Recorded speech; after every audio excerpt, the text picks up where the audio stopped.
Okay. Sir audio கிளியரா இருக்கா? Check பண்ணுங்க.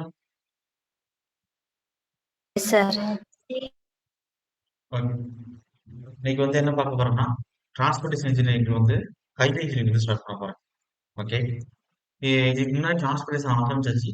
ஃபர்ஸ்ட் 4 செஷன் எது ஓரியன்டடா போயிருக்கும். Traffic engineering 1 or 2 question DE level, AE level கேட்டிருப்பாங்க. கேட்பாங்க. அதே வந்து டிப்ளமோ லெவல்ல இருக்கக்கூடியவங்களுக்கு 4 கொஸ்டின் வரை கேட்க வாய்ப்பு இருக்குன்னு சொல்றேன்.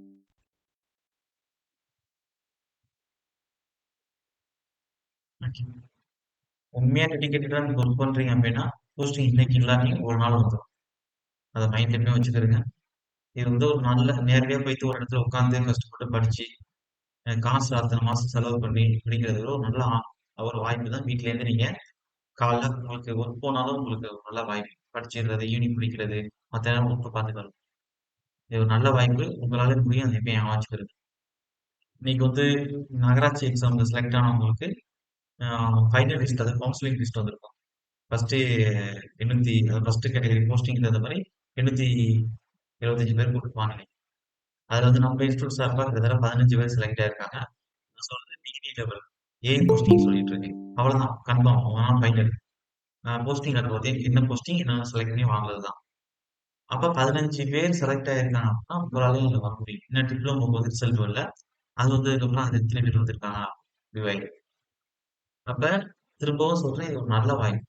ஒரு ஆன்லைன் எஜுகேஷன் மூலமா உங்களால ஒரு போஸ்டிங் வாங்க முடியும் அப்படிங்கிறது ஒரு நல்ல வாய்ப்பு. உங்களுடைய சக்சஸ்ங்கிறது உங்களை மட்டும் சார்ந்து இல்ல. உங்களை மாதிரி ஏதோ ஒரு மூலையில இன்ஸ்டியூட் போய் உட்கார்ந்து படிச்சாதான் வேலை வாங்க முடியும் அப்படிங்கிற உங்க பார்வையை மாற்றக்கூடியதா இருக்கு. எவ்வளோ பேர் கஷ்டப்படுறவங்க இருப்பாங்க, ஹவுஸ் ஒய்ஃபா இருப்பாங்க. அப்ப அவங்க எல்லாம் நினைச்சு பாருங்க. அவங்களோட இதே மாறும். நம்ம வீட்ல இருந்தே ஒரு ஏஐ கிரியேட் பண்ண முடியும். இல்ல ஒரு ஜேடியோ கிரியேட் பண்ண முடியும் அப்படிங்கிறது அந்த தாட் ப்ராசஸ் மாறும். இந்த 15 பேர் ஏஐயுமே அவங்க அவங்க வந்து செஞ்சதா இல்ல. அவங்களோட சேர்த்து இது மாதிரி தனியா உட்காந்து கரெக்டான காசு இல்லாம இல்ல மூலையில உட்காந்து போய் உட்காந்து படிக்கணும். நம்ம ஏதோ ஒரு கடைக்கோடி கிராமத்துல இருக்கோம். நம்மளால போயிட்டு படிக்க விட மாட்டேன். ஹவுஸ் ஒய்ஃபா இருப்பான். அத நான் படிக்க முடியாது அப்படின்ற எல்லாரோட பார்வையும் மாத்திருக்கலாம். போஸ்டிங் அது வாங்குனதுக்கப்புறம் நான் அந்த டீட்டெயில்டா உங்களுக்கு வீடியோ போடுறேன். அதனால நீங்க தெரிஞ்சுக்க வேண்டிய விஷயம் என்ன அப்படின்னா, நம்மளால முடியலாட்டி இங்க யாராலையும் முடியாது. ஆனா நம்ம சோம்பேறித்தனத்தை நம்ம எப்பயுமே ஒண்ணு சொல்லிக்கிறோம் நமக்குள்ள. ஒரு விஷயம் தள்ளி போறதுக்கு உண்மையான காரணம் நம்மளதான் இருக்கு. அத வந்து சுத்தி இருக்கக்கூடியவங்க சொல்லிடும். எங்க அப்பா அம்மா அந்த வேலையை கொடுத்தாங்க. இல்ல எனக்கு இந்த பிரஷர் வந்துருச்சு. இந்த வேலையை எனக்கு எக்ஸாம் எதுவும் படிக்க முடியல. முடியாம வந்துருச்சு அப்படின்னு நம்ம காரணம் சொல்லுவோம். ஆனா நமக்கு அதெல்லாம் தாண்டி நம்ம மனசாட்சிக்கு வந்து தெரியும். கொஞ்சம் கஷ்டங்கள் வந்துச்சுன்னா, கொஞ்சம் நம்ம கொஞ்சம் கொஞ்சம் கவனக்குறைவா இருந்துட்டோமோ, கொஞ்சம் ட்ரை பண்ணியிருக்கலாமோ அப்படின்னு நமக்கு எப்பவுமே தோணிட்டே இருக்கு. அந்த பாயிண்ட நமக்கு நல்லா புரிஞ்சு, ஆனா நம்ம ஒத்துக்கணும். அங்கேதான் நம்மளோட ஃபர்ஸ்ட் ஃபெயிலியரே ஆரம்பிக்குது. அப்ப கண்டிப்பா நம்ம தொடர்ச்சியா முயற்சி பண்ணிட்டே இருந்தோம் அப்படின்னா, என்னைக்காச்சும் ஒரு நாள் நம்மளால சக்சஸ் ஆக முடியும். நமக்கான நேரம் வரும். நமக்கான நேரம் வரும் பொழுது, நம்ம எந்த துறை நமக்காண்டி வெயிட் பண்ணிட்டு இருக்கோம், அந்த துறைக்கு எது போஸ்டிங்ஸ் வரும். அதுல ஈஸியா நம்மளோட எந்த அளவுக்கு திறமை இருக்கோ, அதை விட ஒரு 10 கொஸ்டின் கூடுதலா போட்டு, அந்த போஸ்டிங்கை கிளிக் பண்ணி இருக்கிற மாதிரி இருக்கும். அப்ப நம்ம செய்ய வேண்டியதுன்னா ஒண்ணுதான். நீங்க உழைக்கணும். உழைக்கணும். உழைச்சதுக்கான வெற்றி, அதுக்கான நேரம் வர்ற வரை காத்திருக்கணும். சும்மா காத்திருக்க கூடாது. கன்சிஸ்டன்சியா அந்த உழைப்ப டெய்லி நம்பிக்கை குறையாத அளவுக்கு போட்டுக்கிட்டே இருக்கணும். படிக்கணும், டெஸ்ட் எழுதி பார்க்கணும், ரிவிஷன் பண்ணணும். படிக்கணும், டெஸ்ட் எழுதி பார்க்கணும், ரிவிஷன். அதை மைண்ட்ல வச்சுக்கிடுங்க. இதை யார் ஒருத்தவங்க கன்சிஸ்டன்சியா ஃபாலோ பண்றாங்களோ, அவங்களுக்கு கண்டிப்பா ஒரு நாள் சக்சஸ் உறுதி. அது 25 வயசுல இருக்கலாம், 23 வயசுல இருக்கலாம், 32 வயசுல இருக்கலாம், 35 வயசுல இருக்கலாம். நீங்க செலக்ட் ஆன 15 லிஸ்ட்லயுமே 22 வயசுல செலக்ட் ஆனவங்களும் இருக்காங்க. 33 வயசுல செலக்ட் ஆனவங்களும் இருக்காங்க. அப்ப இதுல இருந்து என்ன தெரிய வருது அப்படின்னா, எனக்கு வயசு ஆயிடுச்சு சார். எனக்கு படிக்கிறதெல்லாம் ஞாபகம் இருக்க மாட்டேங்குது. அப்படின்னா உங்க குறையே இல்லை. ஞாபகம் இல்லையா? மத்தவங்க 2 டைம் ரிவிஷன் பண்றாங்களா? நீங்க 10 டைம் ரிவிஷன் பண்ணுங்கிறேன். டபுள் மடங்கு சொல்லல. 3 மடங்கு கூட சொல்லல. 4 மடங்கு கூட சொல்லல. 5 மடங்கு ரிவிஷன் பண்ணுங்கன்னு சொல்றேன். அதுக்கான நேரத்தை ஒதுக்குங்கன்னு சொல்றேன். அப்புறம் எப்படி மறக்கும்? ஆமா, இங்கிலீஷ். ஓகே. கிளாஸ்க்குள்ள போறேன். என்ன சொல்லுங்க? புரிஞ்சுதுங்களா? எல்லாருக்கும்? Sir. Okay. Highway development planning இருக்குங்க. அதுக்கு முன்னாடி ஹைவே இன்ஜினியரிங் போடும். ஃபர்ஸ்ட் பார்ட்ல டிராபிக் இன்ஜினியரிங் முடிச்சாச்சு. இது செகண்ட் பார்ட்.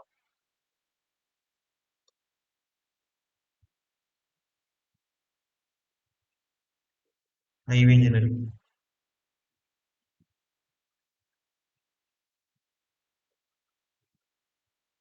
இது வந்து கொஞ்சம் பெரிய பாட்டு தான். 7 to 8 கொஸ்டின் கேட்பாங்க. இதுல ஜியாமெட்ரிக்கல் டிசைன்ல இருந்து கொஸ்டின்ஸ் அதிகம் வரும்.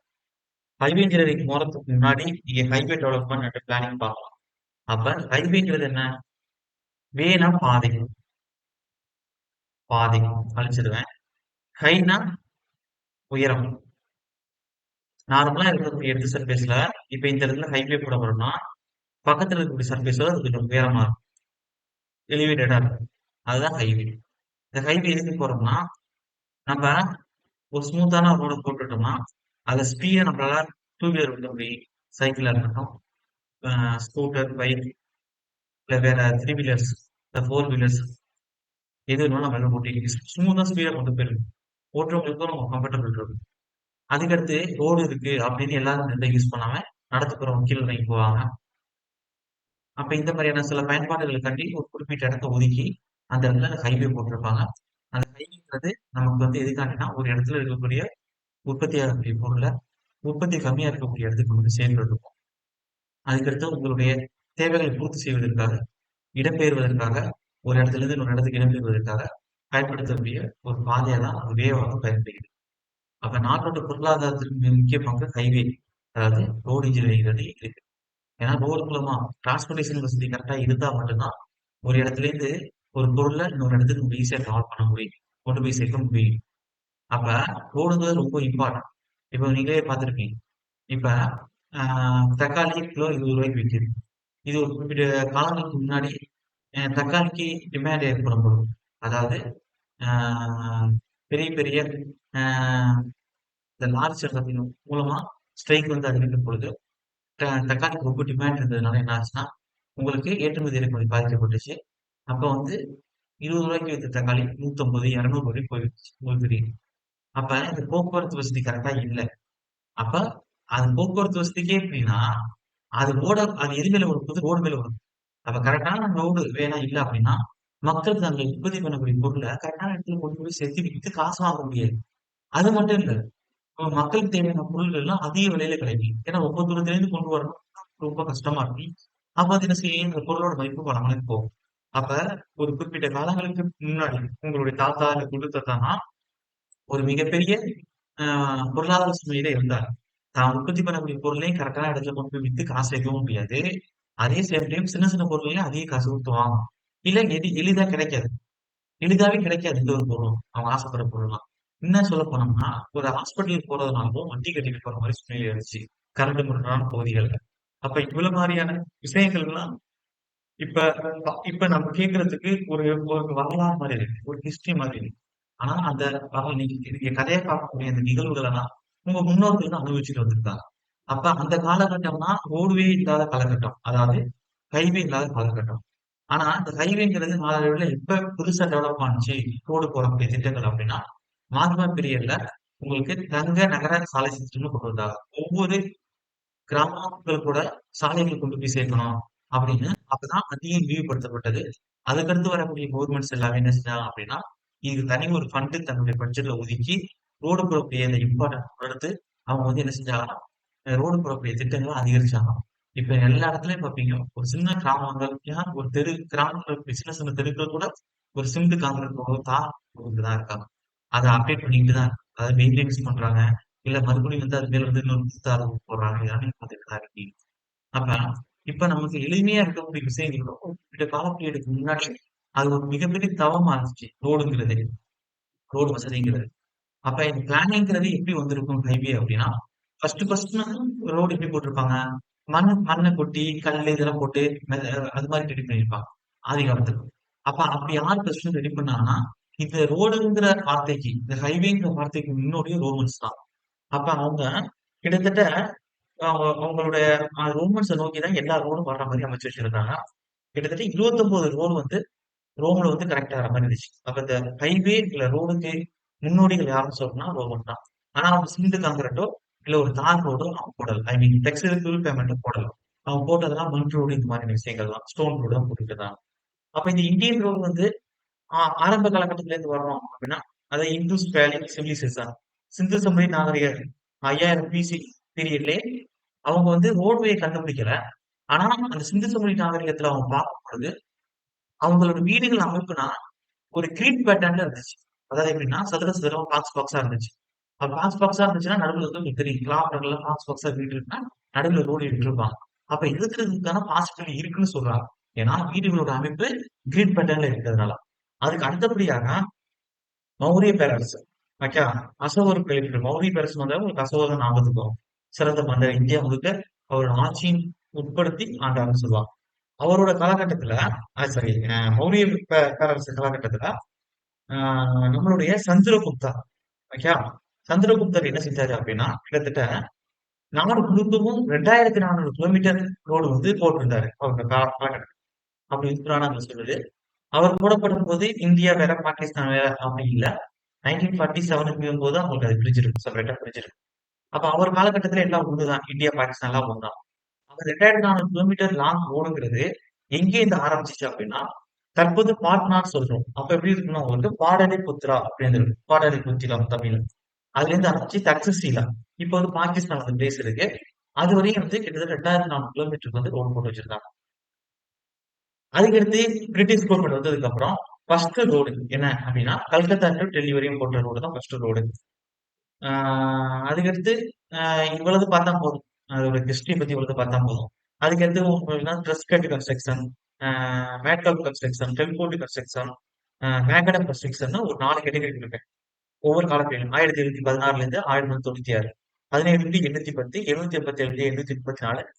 அதுக்கடுத்து லாஸ்டா வந்து உங்களுக்கு 756 டு 856. அப்ப இந்த கேட்டகரினா எப்படி ரோடுன்றது அடுத்த லெவலுக்கு போணுச்சு அப்படின்னு ஒவ்வொரு சயின்டிஸ்ட் வந்து சொல்லியிருப்பாங்க. இப்ப ஃபர்ஸ்ட் சொன்ன டெரஸ் கட்டுறது பிரெஞ்சை சேர்ந்தவர். அதுக்கடுத்து சொல்ற மெட்கால் கன்ஸ்ட்ரக்ஷன்ங்கிறது இங்கிலாந்து. டெல்போர்ட்ங்கிறவர் அவரும் இங்கிலாந்து சேர்ந்தவர் தான். அப்படின்னு ஒவ்வொருத்தரும் ஒன்று சொல்லியிருப்பாங்க. இப்ப இது எல்லாத்தையும் நம்ம பார்க்க போறோம். இது எல்லாத்துக்கும் முன்னோடி யார் அப்படின்னா ரோமன்ஸ் தான். நம்ம இந்தியாவில ரோடு இருந்ததுக்கான கட்டமைப்பு எங்கெங்கெல்லாம் காணப்படுது தென்படுது அப்படின்னா நம்ம இந்தியன் வேலி சிவிலைசேஷன்ஸ் அதாவது மௌரிய பேரரசு இந்த மாதிரியான இடங்கள்லாம் அதுக்கான ரெக்கார்ட்ஸ் இருக்கிறோம் ரோடு இருந்திருக்கலாம் அப்படிங்கிறது. ஓகே கிளியர் சார் புரியுதானே என்ன சொன்னாங்க? சார். ஓகே இப்ப சொன்னது அப்படியே சார். பார்த்துருங்க.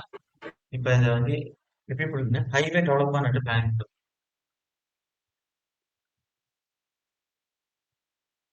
ஹைவே டெவலப்மெண்ட்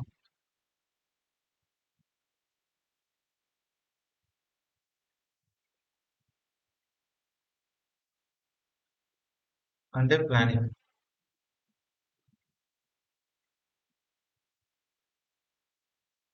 ஓகே அப்ப ரோமன்ஸ் ஆர் த பாய்னியர்ஸ் அதாவது முன்னோடி எதுக்கு ரோடு கன்ஸ்ட்ரக்ஷன். ஓகே அப்ப அந்த ரோமை நோக்கி 29 ரோட்ஸ் எல்லாம் அவங்க வந்து மீட் ஆகிற மாதிரி ஃபர்ஸ்ட் போட்டிருந்தாங்க. அப்ப நீங்க ஒரு பழமொழியோட படிச்சிருப்பீங்க.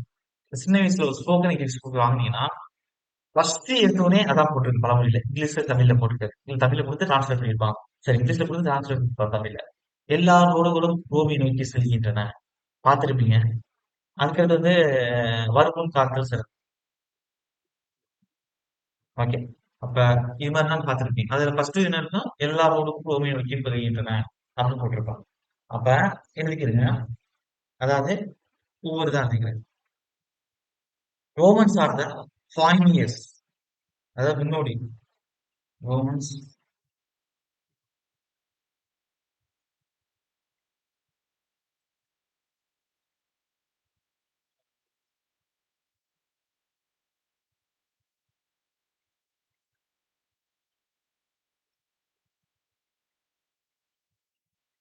சாரி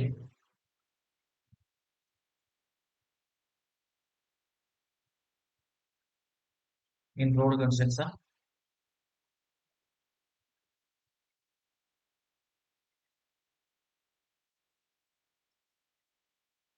அட் ரோம்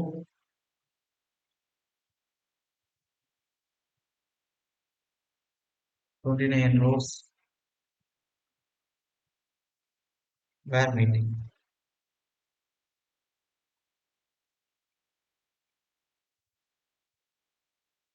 ஓகே அதுக்கடுத்து இந்தியன் ரோட்ஸ் பத்தி ஃபர்ஸ்ட் கொஞ்சம் பேசிடுவோம்.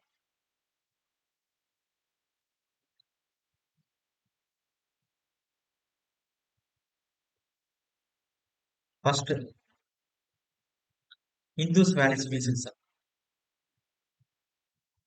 சிந்து சமவெளி நாகரிகத்தை பத்தி நீங்க கேள்விப்பட்டிருப்பீங்க, ஹிஸ்டரியில என்ன படிச்சிருப்பீங்க. ஓகே. இதோட நம்ம தமிழ்நாடு கவர்மெண்டோட கிட்டத்தட்ட எத்தனை பில்லியன் டாலரும் உழைச்சிருப்பாங்க. அதாவது நம்ம இந்திய மதிப்புக்கு வந்து 8 கோடி ரூபான்னு நினைக்கிறேன். சிந்து சமவெளி நாகரிகத்தை பத்தி எழுதப்பட்ட வார்த்தைகளை வந்து கரெக்டான டிரான்ஸ்லேட் பண்ணக்கூடியவங்களுக்கு அது வந்து போய் சேரணும்னு ஆலோசிச்சிருப்பாங்க.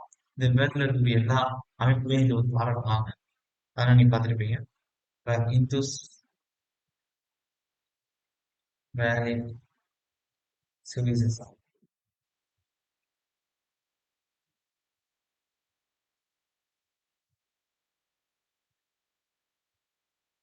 5000 BC. Towns are planned with grid pattern.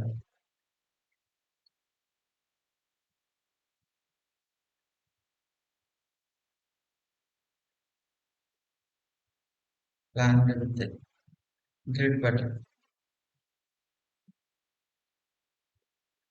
Okay.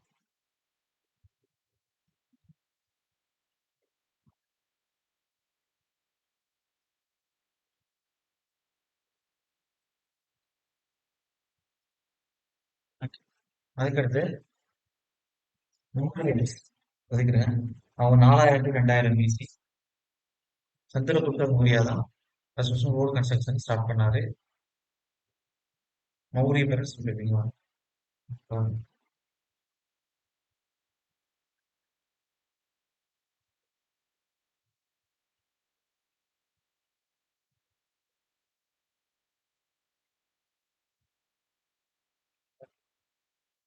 Chandragupta Mauryar.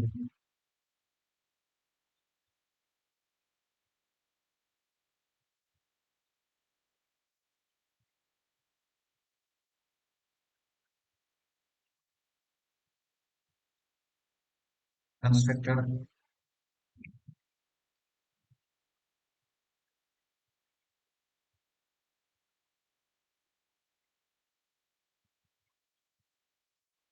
2400 kilometre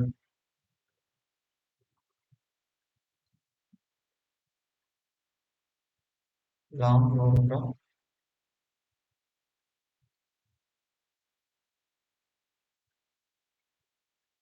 Pataliputra. இருக்கக்கூடிய பாட்னா. பாடலிபுத்திரம். பாட்னா.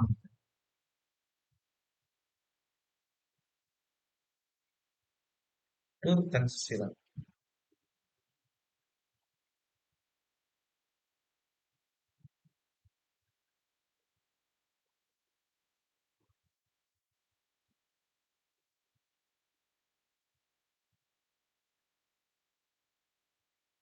Now read Pajas.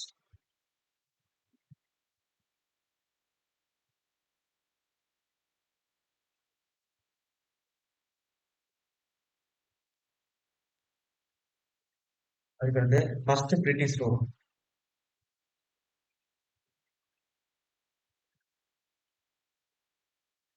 இந்தியாவில் கூட அதுதான் சொல்றேன். ஆங்கில அரசு ரோடு வந்து கல்கத்தா ட்ரெயின்.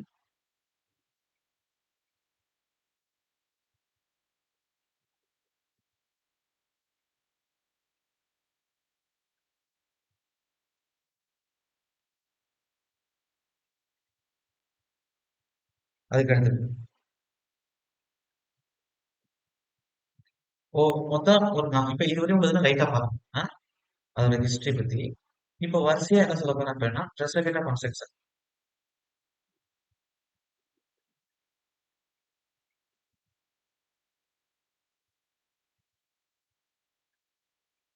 இது அதாவது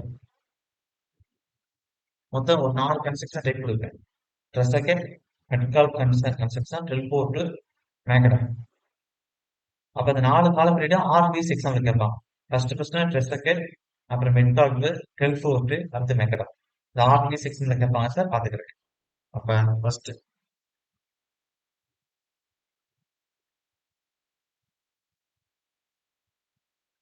ஃபர்ஸ்ட் வந்து ஒவ்வொரு கால பீரியடும் தகுந்த மாதிரி இருக்கு.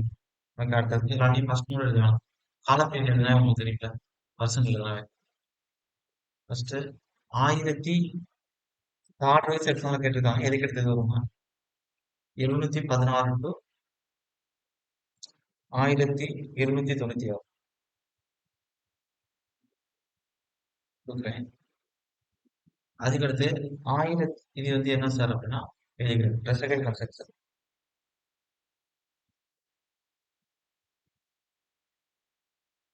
அங்கேயே எதுல இம்பார்ட்டனோ அதை வந்து எக்ஸாம் பேனல் கொடுக்குறேன்.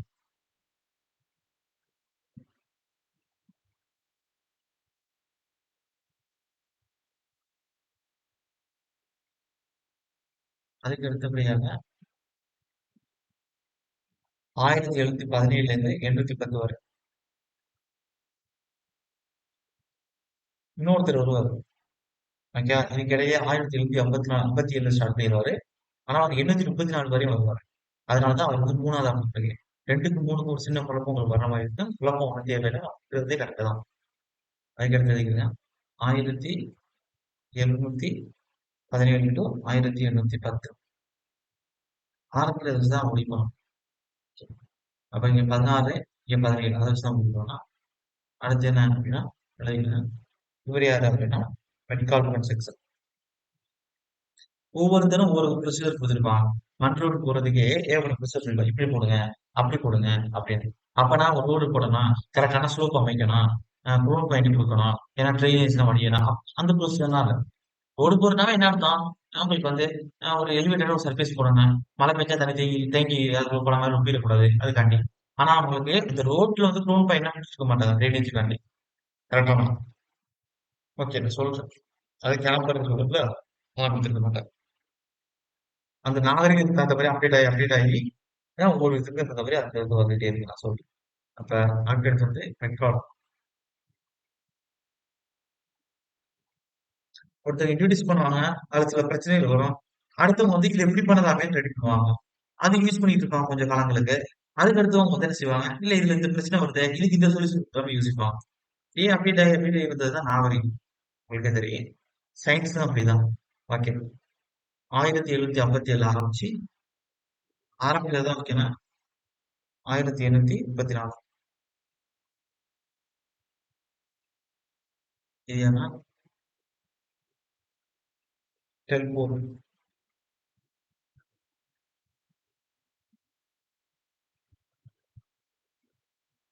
கன்ஸ்ட்ரக்ட்ஸ்.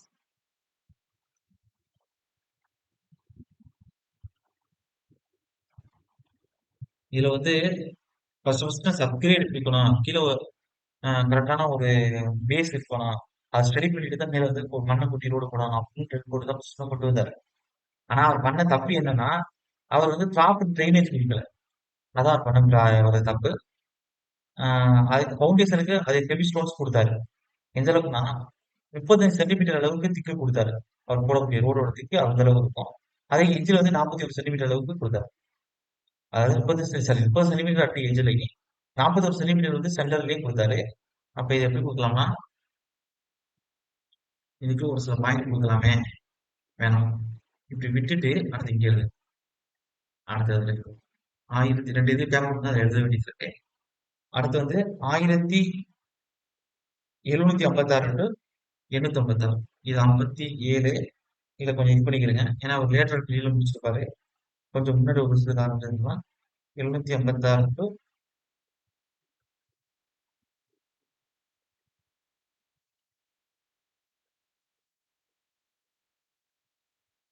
இது வந்து மாறும் பார்க்க 1856. ஓகே, இது யாருன்னா மேங்கடம்.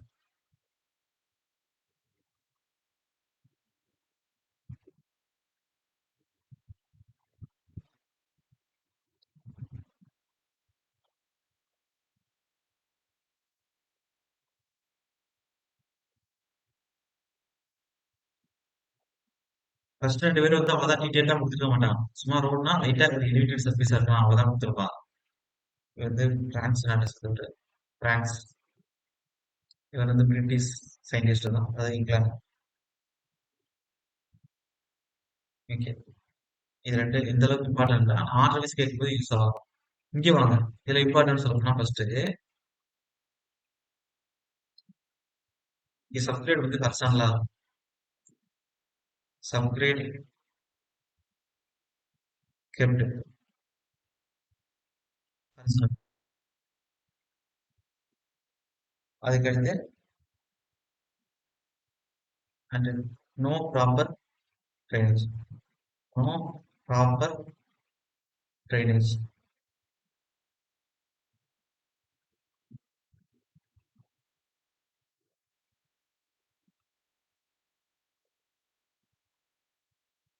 ஓகே.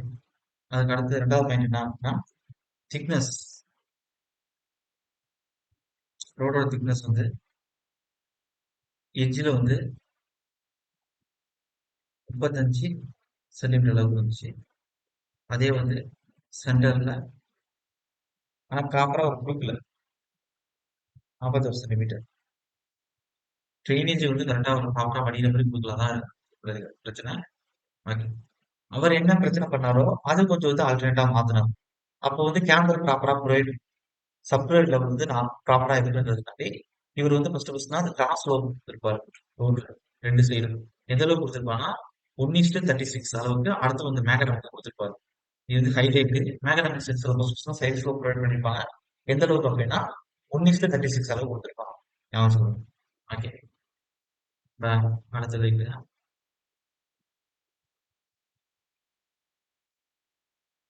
அதாவது த இம்பார்ட்டன்ஸ் ஆஃப் அப்கிரேட். ஏன்னா அவர் எல்லாம் நம்ம கொடுத்த டெலிபோர்ட்டே ஆல்மோஸ்ட் ப்ராப்பரா அவ்வளவு கஷ்டப்பட்டு ரெடி பண்ணி கொடுத்துட்டு போயிட்டாரு. கிட்டத்தட்ட அவர் முடிச்சிட்டாரு. ரோட்ல அப்படிதான் இருக்கு நான் ஹைவேனால. ஆனா பிரச்சனை என்னன்னா தண்ணி அதிகம் வடியாம தேங்கி தேங்கி உள்ளுக்குள்ள சப்கிரேட் வந்து லெவல் கன்சர்ன்ல இருந்ததெல்லாம் பிரச்சனை இருந்துச்சு. சப்கிரேட்டிங் கரெக்டா ப்ராப்பரா லெவல் வந்து சைஸ்ல கூட கொடுக்கணும் அப்படின்னு யார் கண்டுபிடிச்சா நகர கன்சல்ட்டார். அப்ப அவர் டெலிபோர்ட்டோட விஷயத்தை எடுத்துக்கிட்டு ஒரு விஷயத்துல தான் அவர் அப்டேட் பண்ணாரு. அப்டேட் பண்ணி ஒரு பேர் வாங்கிட்டு போயிட்டார். எதுல சார் அப்படின்னா நம்மளுடைய சப்கிரேட் தானே டெல்போர்ட் கன்ஸ்ட்ரக்ஷன்ல பிரச்சனையா இருந்துச்சு. அந்த சப்கிரேட் வந்து எதனால பிரச்சனை இருந்துச்சு? ட்ரைனேஜ் வந்து ஒழுங்கா வடியல. ட்ரைனேஜ் ஆகலாம். சொல்லணும் தண்ணி நல்லா வடியல. அப்ப அதுக்கு வந்து கரெக்டான முறையில வந்து காம்பாக்ஷன் பண்ணி கிராஸ் லோப்லாம் கொடுத்து சப்கிரேட் லெவல் வந்து கரெக்டா டெவலப் பண்ணாரு. ஓகே. ஃபர்ஸ்ட் ஒரு சயின்ஸ் முறையில யோசிச்சு கொண்டு வரப்பட்ட திட்டம் தான் இந்த மேக்ரா கன்ஸ்ட்ரக்ஷன். ஓகேவா? அதுக்கு முன்னாடி வரையும் நம்ம வந்து சும்மா சும்மா அனுபவமும் இருக்கும் அதை வச்சு பண்ணுவோம். கரெக்டா ப்ராப்பரா டிசைன் பண்ணி கொண்டு வந்தது அப்படின்னா இந்த மேக்கட் கன்ஸ்ட்ரக்ஷன்ல தான் ஃபர்ஸ்ட் தான். இது ஒரு கேட்கலாம் பாயிண்டோட கேட்கலாம் ஃபியூச்சர்ல. அடுத்து அப்ப first the importance of upgrade training Macadam construction. The important of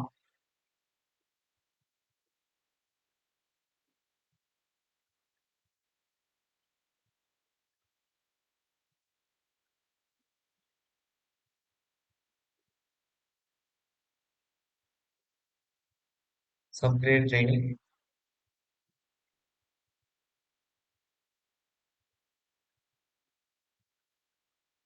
and the compaction mass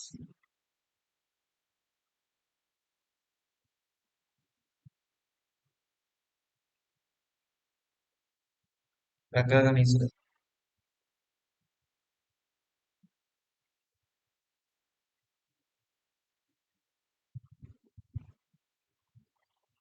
and the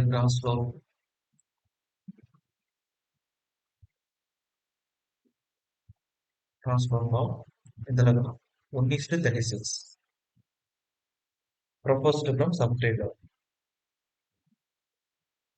Proposed the subgrade law. Okay. அதுக்கு அடுத்தது ஒரு பாயிண்ட் எழுதிக்கோங்க. The first method based on scientific thinking. அறிவு முறையில் யோசிச்சு செய்யக்கூடாது. The first that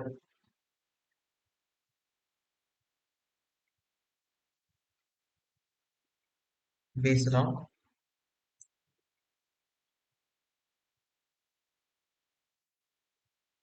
scientific thinking.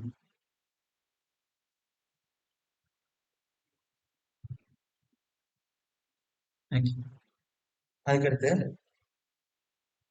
இது 6 வயசு கேட்குறாங்க அப்படின்னா எந்த வருஷத்துக்கு அப்புறம் எந்த வருஷம் இது கேட்டிருக்காங்க அப்படின்னா ஃபர்ஸ்ட் ட்ரெஸ்ஸா கேட்கு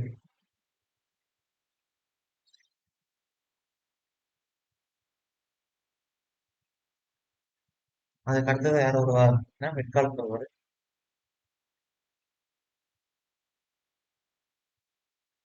அதுக்கடுத்து யார் வருவார் அப்படின்னா டெல்போர்ட் வருவார். லாஸ்டா மெக்கடம். ஓகே. அதுக்கடுத்து ஹைவே டெவலப் பண்ணி இந்தியன் போடுது. ஃபர்ஸ்ட் ரோடு போடணும் அப்படின்னு முடிவு பண்ணிட்டாங்க.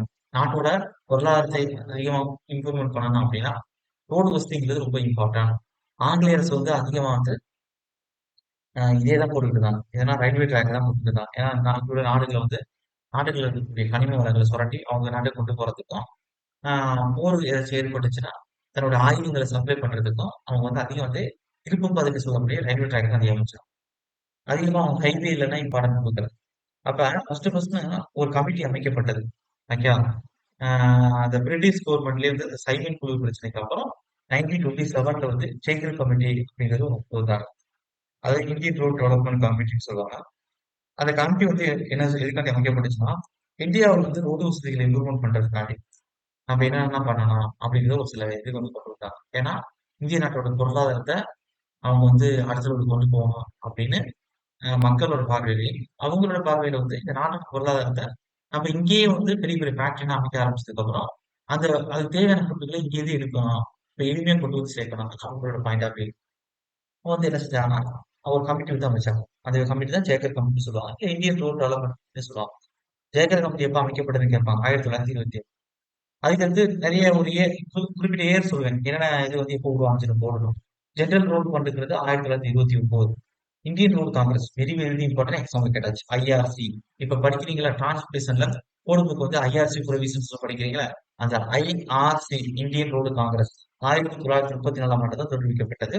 நல்லா அமைச்சிட்டு இந்த எக்ஸாம்பிள் ரிப்பீட்டட் கொஸ்டின் கேட்டுருக்கோம். அதுக்கு மோட்டார் வெஹிக்கிள் ஆக்ட் நீங்க பார்த்திருப்பீங்க. வாகனங்கள் எல்லாம் பயணங்கள் செய்யும் பொழுது பேருந்துகள்ல கொடுத்திருப்பாங்க. பயண சீட்டு இல்லாமல் நீங்கள் பயணம் செய்தால் ஆஹ், அது மோட்டார் வாகன சட்டத்தின்படி போட்டு ஒரு ₹500 அபராதம் செலுத்தப்படும் அப்படின்னு கொடுத்திருப்பாங்க. அதை மோட்டார் வெஹிக்கிள் ஆக்ட். ஓகே. அதுக்கடுத்து வந்து சில கமிட்டி கொண்டு வந்தாங்க. இப்ப அந்த ரோடு போறக்கூடிய விஷயத்தை தான் அடுத்து கொண்டு போகணுங்கிறதுக்காண்டி அதாவது Nagpur road Congress sorry conference. அதுக்கடுத்து வந்து உங்களுக்கு பம்பாய், லக்னோ அப்படின்னு மொத்தம் 3 வந்திருக்கும். அது 3 நான் ஒவ்வொண்ணா சொல்றேன். இப்ப அதுக்கு முன்னாடி என்ன செய்யணும்னா, எந்த வருஷம் என்னென்ன கமிட்டி கொண்டு வந்தாங்க, எது எது போர் வந்துச்சு அப்படின்னு பார்க்கணும். மொத்தமா நீங்க எப்படி கொடுத்துருந்தீங்கன்னா, இந்தியாவோட நடந்த ஹைவே டெவலப்மெண்ட் அப்படின்னு கொடுக்கும். அதாவது ஹைவே டெவலப்மெண்ட் இந்தியான்னு கொடுக்குறேன். இப்ப ஹெட்டிங் எப்படி கொடுக்குறீங்கன்னா, ஹைவே டெவலப்மெண்ட்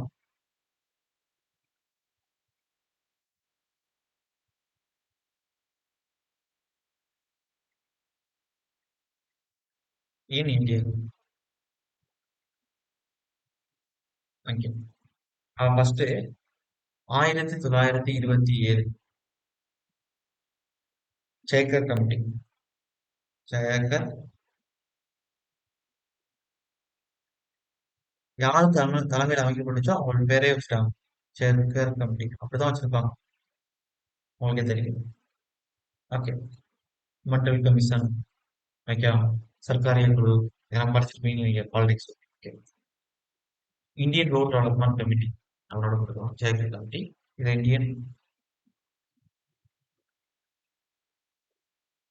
சார் ஆடிபிளா இருக்குது தானே கவனிக்கிறீங்க தானே? Road Sir, development committee development committee. Okay. அதுக்கடுத்து 1929 மார்ச்லாம் கேட்க மாட்டாங்க. வருஷத்துல வந்து எழுதிருக்கு. 1929 ஜெனரல் ரோட்.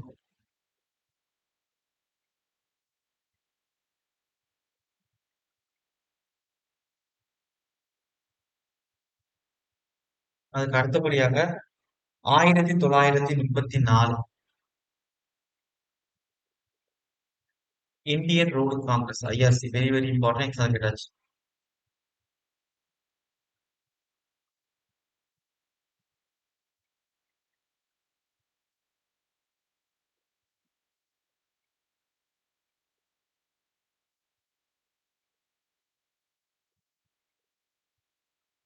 ஐஆர்சி அதுக்கடுத்து மோட்டார் வெஹிக்கிள் ஆக்ட் 1939. இது நிறைய திருத்தம் கொண்டு வந்துட்டாங்க. அதாவது மோட்டார் வெஹிக்கிள் ஆக்ட்.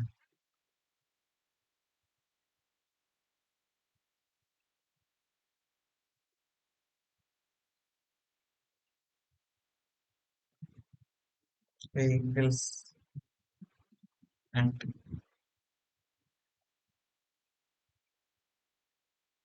இது வந்து 1977 பேஸ்ட் பண்ணியிருப்பாங்க, திருத்தம் பண்ணியிருப்பாங்க.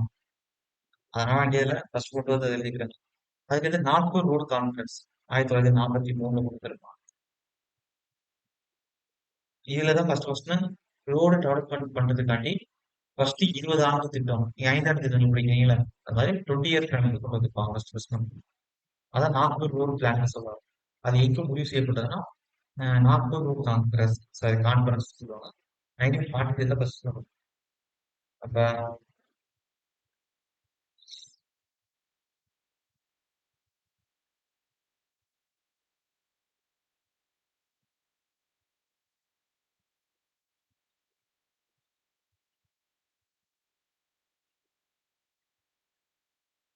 எவ்வளவு எப்படி கொடுக்கலாம்?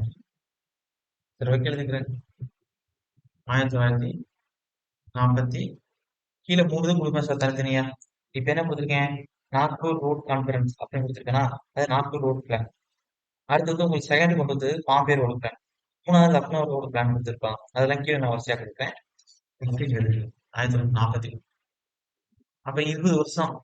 அப்ப 1943 டு 33 அனௌன்ஸ் பண்ணாங்க. 63 வரை திட்டம் செயல்பட்டு வருது. அப்ப நாக்பூர் ரோடு காங்கிரஸ் அந்த மாநாட்டில் தான் முடிவு பண்ணாங்க. நம்ம வந்து ரோடு கொண்டு வரோம்னா ஒரு காலக்கெடு நிர்ணயிச்சு அதுல ஃபர்ஸ்ட் பார்ட்டா இவ்வளவு ரோடு போடணும், இத்தனை கிலோமீட்டர் போடணும் அப்படின்னு கொண்டு வந்தாங்க. அப்படி போடணும்னா எப்படி ரோடுகளை வந்து பிரிக்கணும் அப்படின்னா, முக்கியமான நகரங்களுக்கு நேஷனல் ஹைவே, அதுக்கடுத்து ஸ்டேட் ஹைவே, அதுக்கடுத்து மேஜர் டிஸ்ட்ரிக்ட் ரோடு, அப்புறம் other district road, village road அப்படி பிரிச்சாங்க 5 கேட்டகரியா. அப்ப இருக்குதுங்க. அப்ப நாக்பூர் ரோடு கான்ஃபரன்ஸ்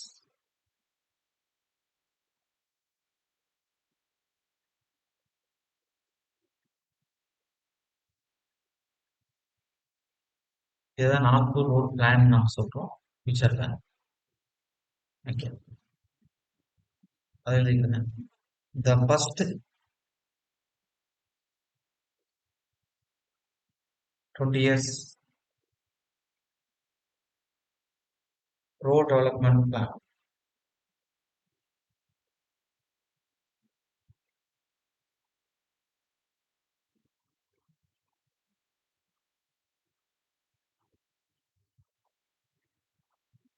எப்படின்னா 1943 20 இயர்னா ஒரு 1963 வரை. அப்ப இது முடிவெடுக்கப்பட்ட ரோடோட அமைப்புகள் எப்படி பிரிச்சாங்க அப்படின்னா, அதாவது இதை வந்து நாக்பூர் ரோட் பிளான் சொன்னாங்க.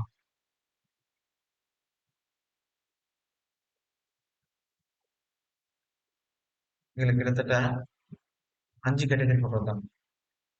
ஒண்ணு என்கச் நேஷனல் ஹைவே, ரெண்டாவது SH state highway,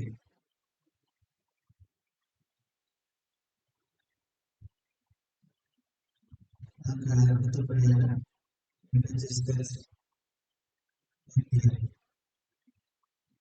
major district.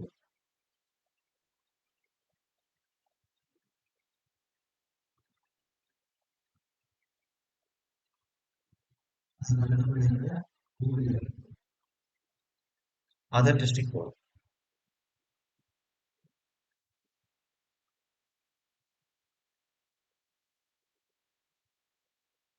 அதுக்கு அடுத்தபடியாக 5 விஆர் வில்லேஜ்.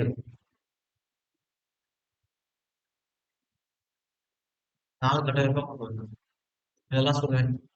முக்கியமான ஒரு ஸ்டேட்டுக்கு இன்னொரு ஸ்டேட்டுக்கு உள்ள முக்கியமான கேபிட்டல்ஸ் கனெக்ட் பண்றது ஸ்டேட் நேஷனல் ஹைவே.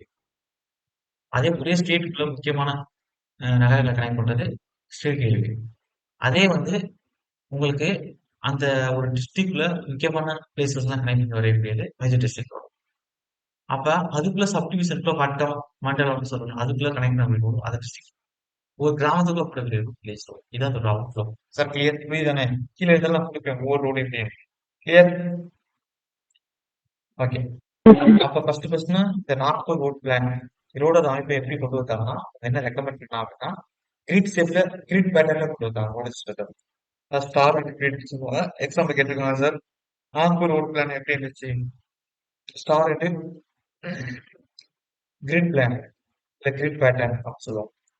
அப்ப ஒவ்வொரு 100 ஸ்கொயர் கிலோமீட்டர் ஏரியாவுக்கும் 16 கிலோமீட்டர் ரோடு வேணும் அப்படிங்கிற அடிப்படையில இந்த ப்ராஜெக்டை ஸ்டார்ட் பண்ணாங்க.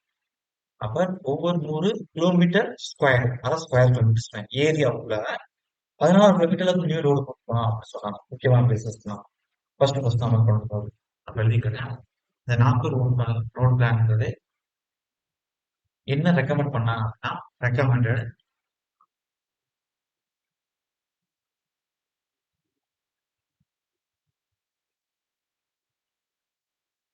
கிரிட் பேட்டர்னா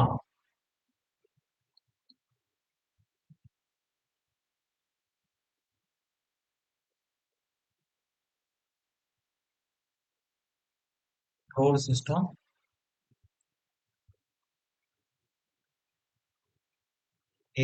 எக்ஸ்ட்ரா கிடைச்சு எப்படி இருக்குன்னா star and grid. Nagpur road plan எப்படி இருக்குன்னா ஸ்டார் அண்ட் கிரிட் பேட்டர்ல.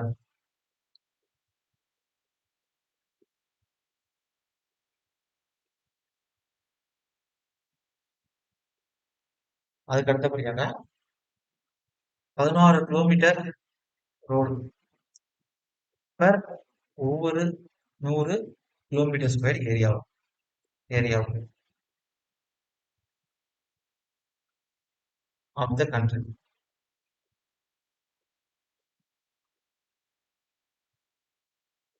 ஓகே. இப்ப அடுத்து வந்து அடுத்து எழுதிக்கங்க. இதுக்கு அடுத்து செகண்டா ஒன்று கொண்டு வந்தாங்க. என்ன சார் கொண்டு வந்தாங்க அப்படின்னா நேஷனல் அதெல்லாம் அடுத்து சொல்லிக்கிறேன். ஹைவே ஆக்ட் பத்தி பேசினா 1986 அதை வச்சுக்கிறேன். செகண்டரி ரோட் டெவலப்மெண்ட் பிளான் தெரியுங்களா? ஃபர்ஸ்ட் வந்து நாக்பூர் ரோட் பிளான் கொடுத்தனா இது ஃபர்ஸ்ட். இது ஃபர்ஸ்ட் ரோம் லெட்டர் ஒன்று. இப்ப அடுத்து ரோம் லெட்டர் 2 செகண்டரி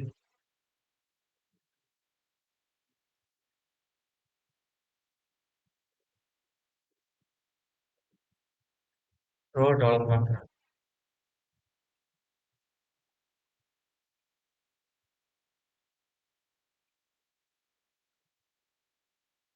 இது எப்ப சார் அப்படின்னா 1961 இருந்து 20 வருஷம் கூட்டிக்கிறேன். அப்ப 61 21 10 வருஷம் 71 81 20 வருஷம். அப்ப 1981 அது 43 20 வருஷம் 1969 அந்த பிளான் பண்ணிருக்கு. அவங்க வந்து ஃபர்ஸ்ட் 20 இயர் இந்த விஷயங்கள்லாம் டார்கெட்டா வச்சிருந்தாங்களா அதெல்லாம் முன்கூட்டியே அவங்க ரீச் பண்ணிருப்பாங்க.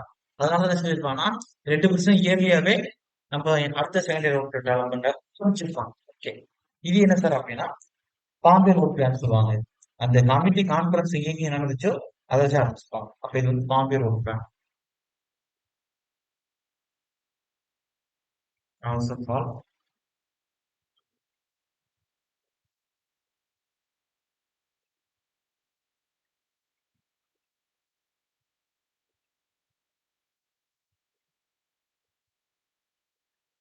பாம்பே ரோட்.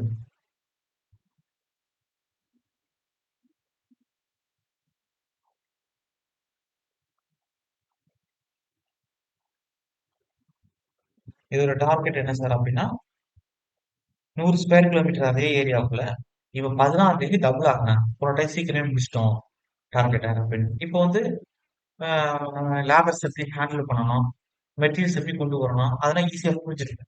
ஒர்க்கும் கொஞ்சம் ஸ்பீடா நடக்கும் முன் அனுபவம் இருக்கிறதுனால. அப்ப 32 கிலோமீட்டர் வந்து 16 2 டபுள் ஆகி 32 கிலோமீட்டர் ஆகிட்டாங்க. அப்ப இப்ப டார்கெட் எப்படி வச்சாங்க அப்படின்னா டார்கெட் பீரியட் வந்து அடுத்த 20 வருஷத்துக்கு 32 கிலோமீட்டர் பர் எவ்வளவு ஏரியானா 100 ஸ்கொயர் மீட்டர் ஏரியா.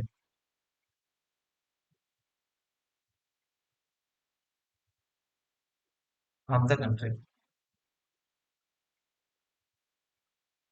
எல்லாம் வர வர தான் வரைஞ்சிட்டு இருக்க வேண்டியதில்ல. எந்த இதுக்கு எந்த அளவுக்கு நம்ம கியூபிட் இருக்கோ அதை பார்த்தோம். அதுக்கடுத்து 1600 கிலோமீட்டர் தூரத்துக்கு எக்ஸ்பிரஸ் வே வந்து ஃபர்ஸ்ட் ஃபர்ஸ்ட் இன்ட்ரடியூஸ் பண்ணாங்க. இப்போ நீங்க பாக்குறீங்களா, தனியா நார்மல் ரோடு தனியா இருக்கும், எக்ஸ்பிரஸ் வேன்னு தனியா கொடுத்துருப்பாங்க. ஃபர்ஸ்ட்லேயே கொடுத்துருப்பாங்க. ஓகே, எக்ஸ்பிரஸ் கொடுத்துருப்பாங்க. 0.1 to 1. அப்புறம் இந்த இடத்துல ஸ்டாப் பண்ணுறது 1 to 3. அப்ப இடையில 2 ஸ்டாப் நிறுத்துவாங்க. அது மாதிரி. அப்ப கன்ஸ்ட்ரக்ஷனா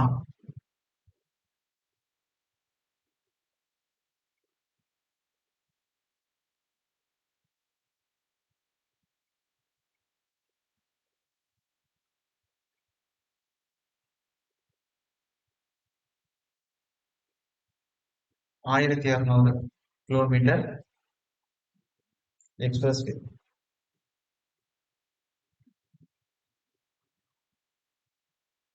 ஓகே, அதுக்கடுத்து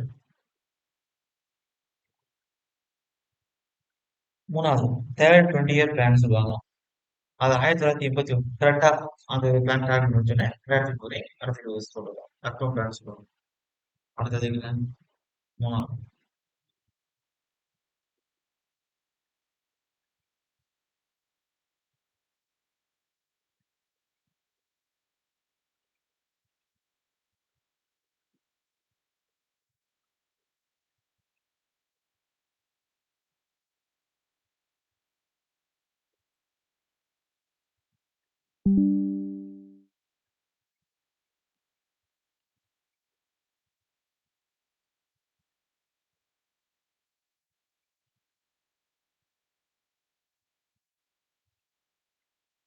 1981 டு 2001 வரை. இப்ப இதுல also call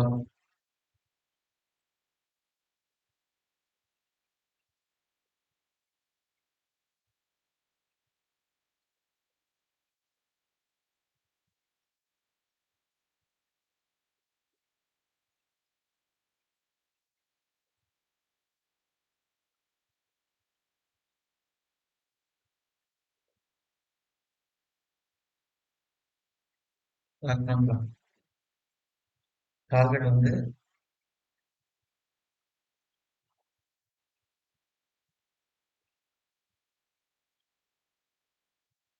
82 kilometre per 100 square kilometre area of the country.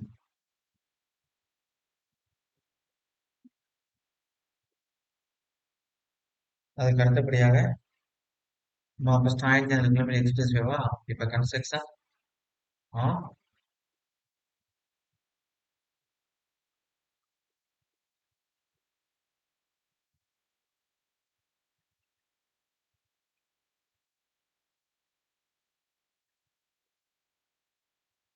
2000 kilometre expressway. Okay, இது வந்து என்னன்னா தேர்ட் 20 இயர். அப்ப இதுல வந்து ஃபார்முலா கொடுக்குறேன். ஒரு நேஷனல் ஹைவேக்கு எப்படி எடுத்துக்கிட்டாங்க லென்த்துங்கிறது, அதே ஒரு ஸ்டேட் ஹைவேக்கு எப்படி, ஹெச்டிஎஸ்க்கு எப்படி, அது மூணுத்தையும் பார்த்தா போதும். இது வந்து உங்களுக்கு எம்இ ஓரியன்ட்னா ப்ராப்ளம் கேட்பாங்க. டிஆர்பியோட ப்ராப்ளம் கேட்க வாய்ப்பு கேட்க மாட்டாங்க. டிஆர்பி ஓகே, இதெல்லாம் அவங்க கொடுத்து நான் பார்ப்போம், எழுதிக்கிறேன். ஓகே, இப்போ முனிசிபாலிட்டி எக்ஸாம்னா கட் பண்ணி தானே விட்டுறாங்க சில கொஸ்டின்ஸ் ஆப்ஜெக்ட் புக்லேருந்து. அப்பனா மாட்டிக்கிருவீங்க. அதனால தான் தரோம் நான் பப்பில் இருக்கிறேன். எந்த நேஷனல் ஹைவே ஃபர்ஸ்ட் இதுல ஏ வந்து length of national highway NH. அப்ப equal to area in kilometre square வகுத்தல் 50.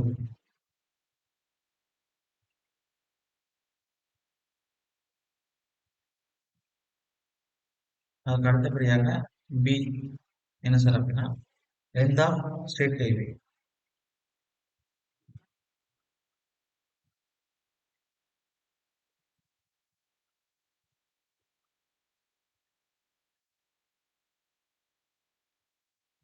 The area in kilometer square divided by 25. Area in kilometer square of the 25, 30 or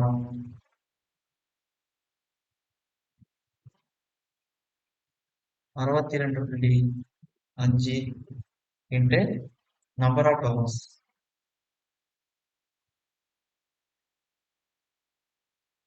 அப்படின்னு வச்சுக்காரு. அதுக்கடுத்து சி எழுதிக்கிறேன். Length of major district road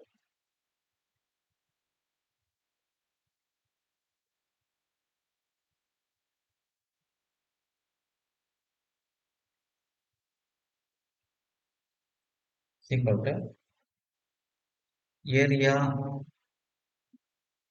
in kilometer square வகுத்தல் 12.5 or 90 into number of towers.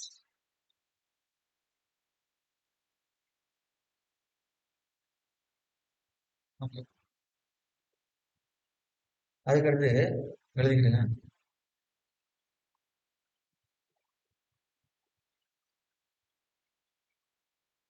Urban roads கொடுக்குறேன். இதெல்லாம் டீட்டெயில்டா போக வேண்டியதில்லை. என்னென்ன இருக்குன்னு வந்து பாத்துக்கோங்க. Arterial road, sub arterial road, collector streets, local streets அப்படின்னு சில விஷயங்கள் இருக்கு. அது என்னன்னு வந்து ரைட்டா பாத்துக்கோங்க. மொத்தம் 3 20 பிளான் கொடுத்துட்டேன். ஃபர்ஸ்ட் வந்து உங்களுக்கு லக்னோ, சரி, ஃபர்ஸ்ட் வந்து உங்களுக்கு நாக்பூர், ரெண்டாவது பாம்பே, மூணாவது லக்னோ. அப்போ ஒவ்வொன்றுக்கும் 20 இயர்ஸ் தான் டார்கெட் பீரியடா வச்சுக்கிட்டாங்க. ஃபர்ஸ்ட் 1943 டு 1963, ரெண்டாவது 1901 81, அடுத்து 81 2005. அப்ப எல்லாம் 20 வருஷம் தான். 20 வருஷம் பாத்துக்கங்க.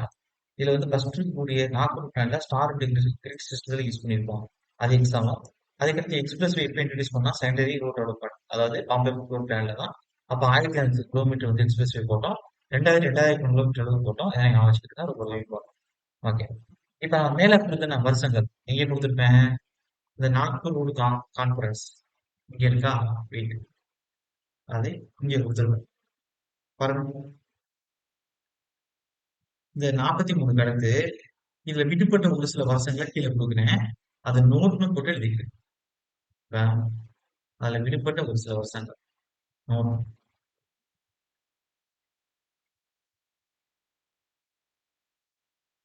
என்னென்ன அப்படின்னா, அதாவது 1950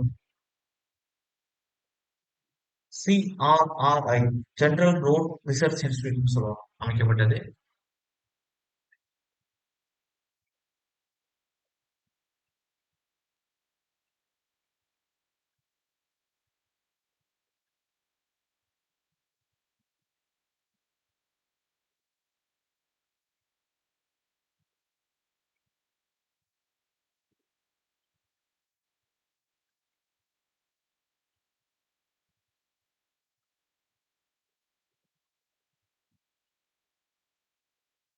இன்ஸ்டிடியூட்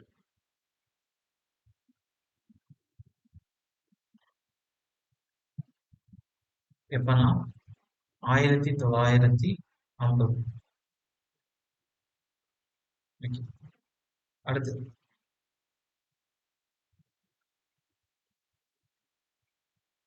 அடுத்து நேஷனல் ஹைவே ஆக்ட்.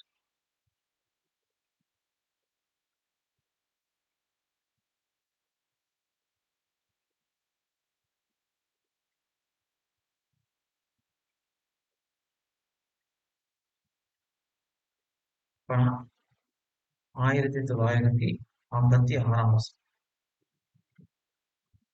அதுக்கு அடுத்து செகண்டரி ரோட் டெவலப்மெண்ட் கொடுங்க. Sorry, secondary road development highway research board கொடுங்க.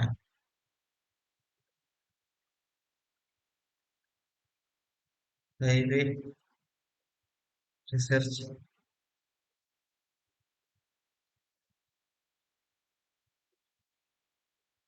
Board of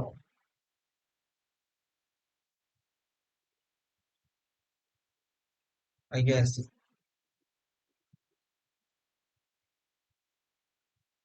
1973. இதுல 3 கொடுத்துருக்கேன் பாத்துக்கங்க. அடுத்து அர்பன் ரோட்ஸ் கொடுங்க.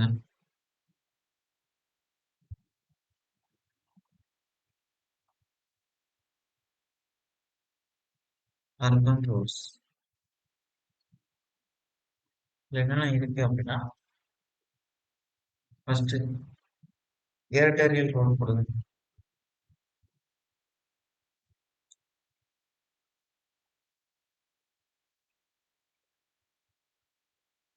Arterial roads.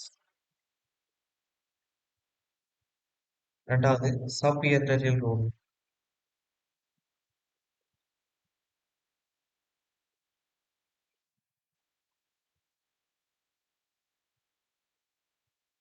மூணாவது கலெக்டர் ஸ்ட்ரீட்.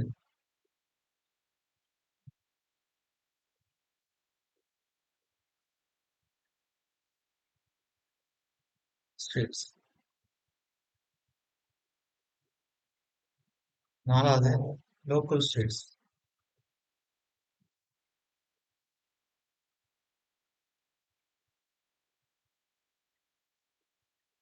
ஆட்டோமேட்டிக்கான அர்பன் ரோட்ஸ் என்ன டைப் இருக்குன்னா கேட்டாங்க வைக்கிறேன். இப்ப மறுபடியும் வாங்க. மேல பார்த்தோம்ல, நான் 5 வகையான ரோட்டை national highway, state highway, major district road, other district road, village road. அது எல்லாத்துக்கும் என்ன விளக்கம் அப்படின்னு எது எது எது எது கனெக்ட் பண்ணுது அதை வச்சு பார்த்தா கூட okay.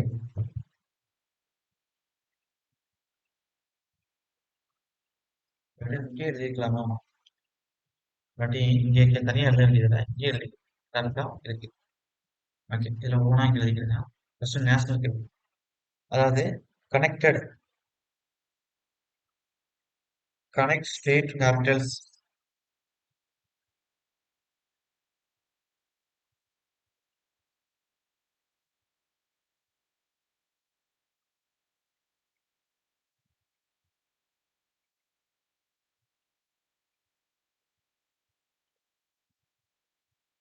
State capital, comma industrial down.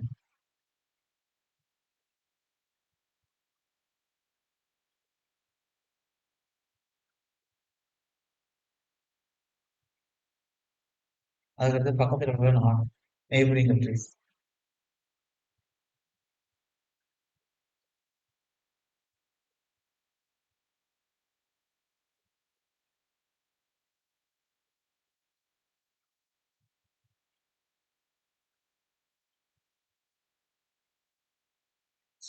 Etcetera.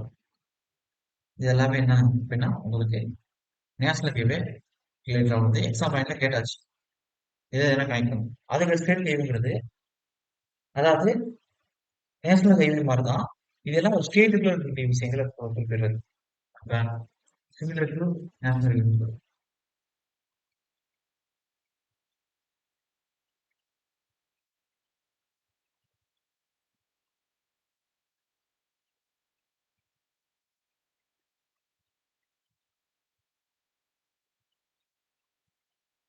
அதுக்கடுத்து major district road. Major district ரோட்னா இது வந்து எப்படின்னா முக்கியமான அந்த டிஸ்ட்ரிக்டோட கேபிட்டல்ஸ் கனெக்ட்.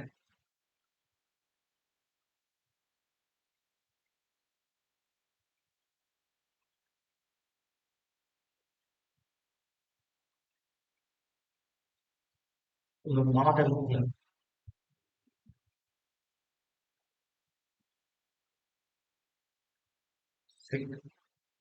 கேபிட்டல்ஸ்.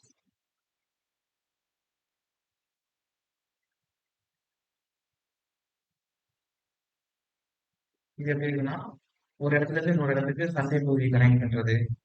அப்புறம்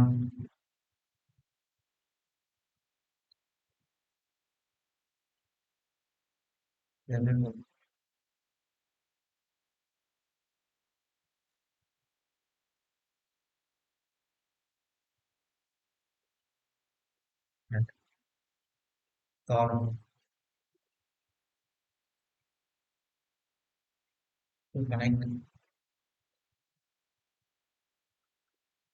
லோக்கல் ஸ்டேட்ஸ். ஒரு தெருவை இன்னொரு தெருவை கனெக்ட் பண்றது. இதெல்லாம் அவ பாத்துக்கிடுங்க. ஃபர்ஸ்ட் நேஷனல் ஹைவேங்கிறது அதாவது நம்ம ஒரு ஸ்டேட்ல இருந்து இன்னொரு ஸ்டேட்டை கனெக்ட் பண்றது. அதுக்கடுத்து பக்கத்துல இருக்கிற நாட்டுக்கு கண்ட்ரியோட கனெக்ட் பண்றது.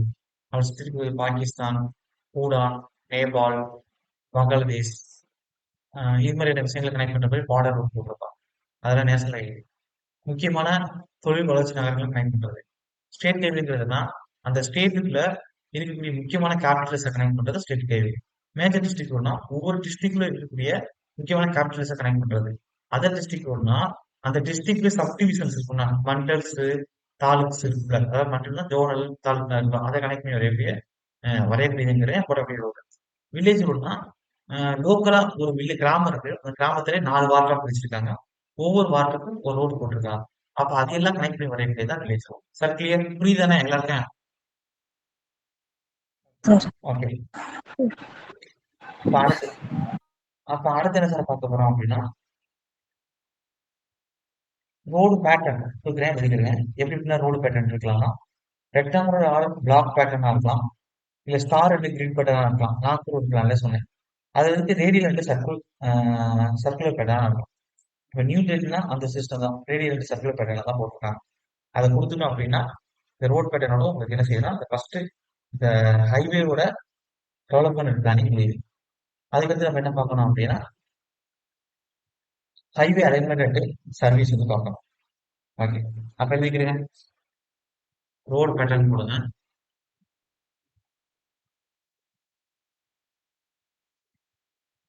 எழுதுறேன்.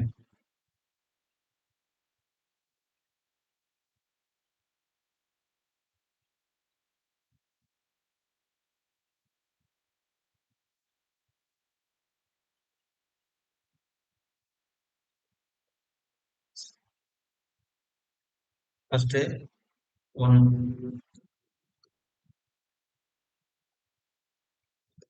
Rectangular or block pattern.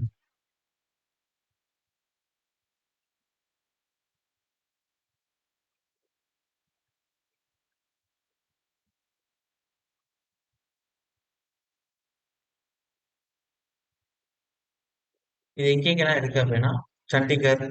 சண்டிகர்னா ஒரு வெல் பிளான்டு சிட்டி, உங்களுக்கே தெரியும். இது நமக்கு கன்வீனியன்டா இருக்காது, இதான் உங்களுக்கு. ஐ மீன் இது நம்ம சூட்டபிளா இருக்காது, அடாப்டட். ஏன்னா நம்ம எல்லாமே ஒரு பிளானிங் சிட்டி அமைச்சிருக்க மாட்டோம், எல்லா சிட்டியுமே. அப்போ வந்து நாகரிக வளர்ச்சிக்கு தகுந்த மாதிரி உங்களுக்கு இப்போ உங்க ஊரை சுத்தி எப்படி டெவலப்மெண்ட் ஆயிருக்கும் அப்படின்னா இப்ப சில இடத்துக்குனா நிலங்கள் இருந்திருக்கும், விவசாயத்துக்கு யூஸ் பண்ணிட்டு இருப்பாங்க, அதெல்லாம் இப்ப பார்த்தா வீடு கட்டியிருப்பாங்க. அப்ப அது பாட்டுக்கு வருஷங்கள் ஆக ஆக அப்படியே ஒரு ஃப்ளோல தான் அந்த ரூட் டெவலப் ஆகிட்டு போயிட்டே இருக்கு. அப்ப இதுக்கு அடாப்டர் ஏன்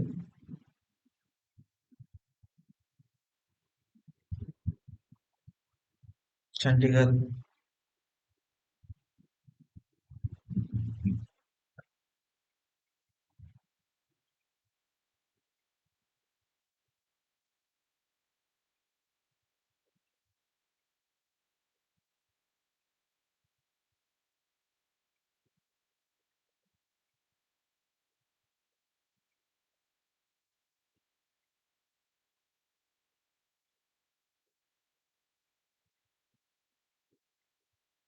from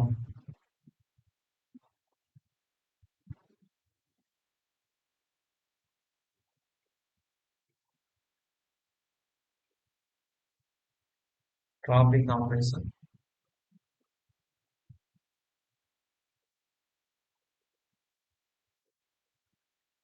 Some point.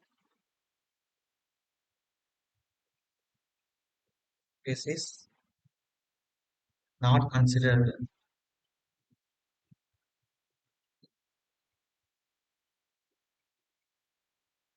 convenient.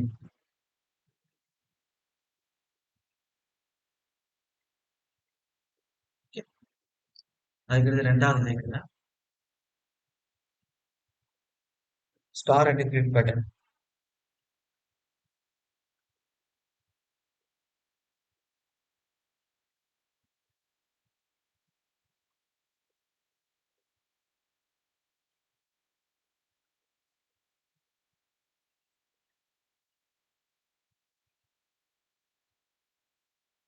இப்ப நாக்பூர் ரோட் பிளான் பண்றதுதான் ஃபர்ஸ்ட் தான் சால்ட் கிரிட் பேட்டர்னை அசீவ் பண்ணி ரோடு எடுத்துட்டாங்க, போட ஆரம்பிச்சாங்க. இப்ப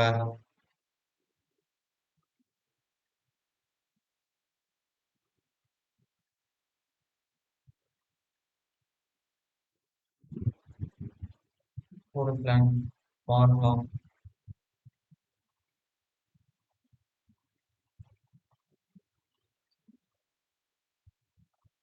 prepared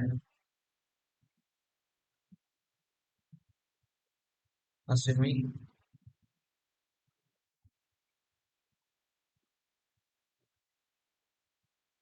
star and grid pattern.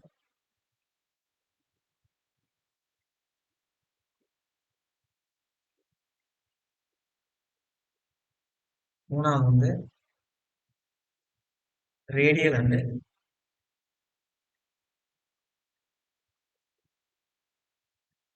Circular pattern.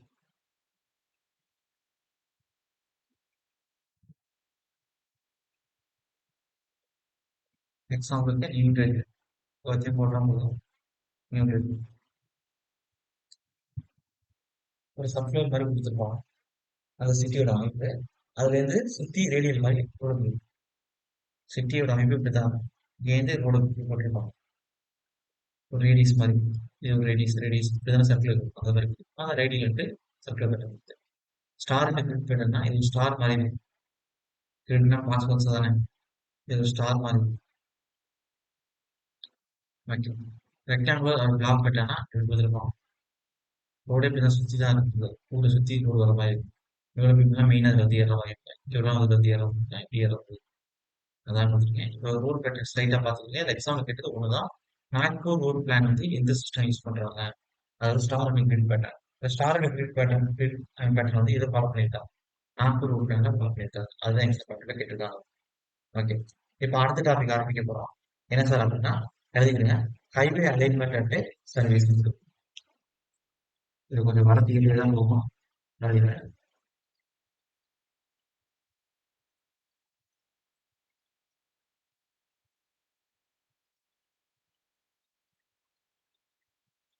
Alignment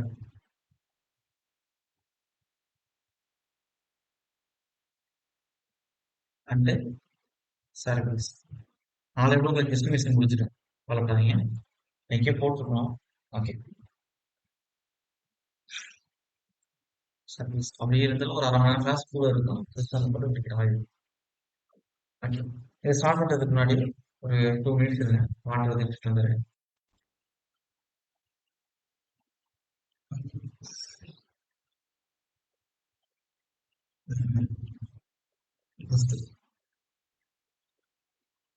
alignment போடுறது, அலைன்மெண்ட்டுக்கு இது என்ன அப்படின்னா, ஒரு ரோடுக்கு அகலம் எவ்வளவு இருக்கணும், அது ரொம்ப முக்கியம்.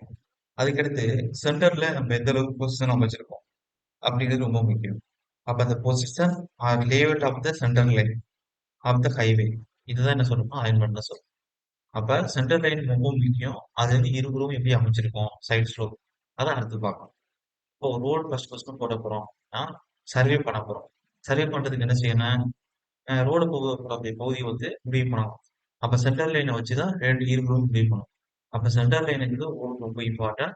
அலைன்மெண்ட்ல ஃபர்ஸ்ட் எழுத போறதே அதான். அலைன்மெண்ட் போட்டு position or layout of the centre line of the highway on the road. நீங்க சர்வே பண்ணக்கூடிய ரோட்ல உங்களுடைய சென்டர் லைனோட பொசிஷன் எப்படி இருக்கு அப்படின்னு நீங்க மெஷர்மெண்ட் எடுக்கிறது தான் இங்க அலைன்மெண்ட் எழுதிக்கிறீங்க. அதுக்கடுத்து இப்போ உங்களுக்கு கொடுப்பேன். அது எப்படி இருக்கணும் அப்படின்னா, இப்போ இப்ப நீங்க நீங்க இப்ப வந்து ஒரு 100 வருஷத்துக்கு பின்னாடி போகும்.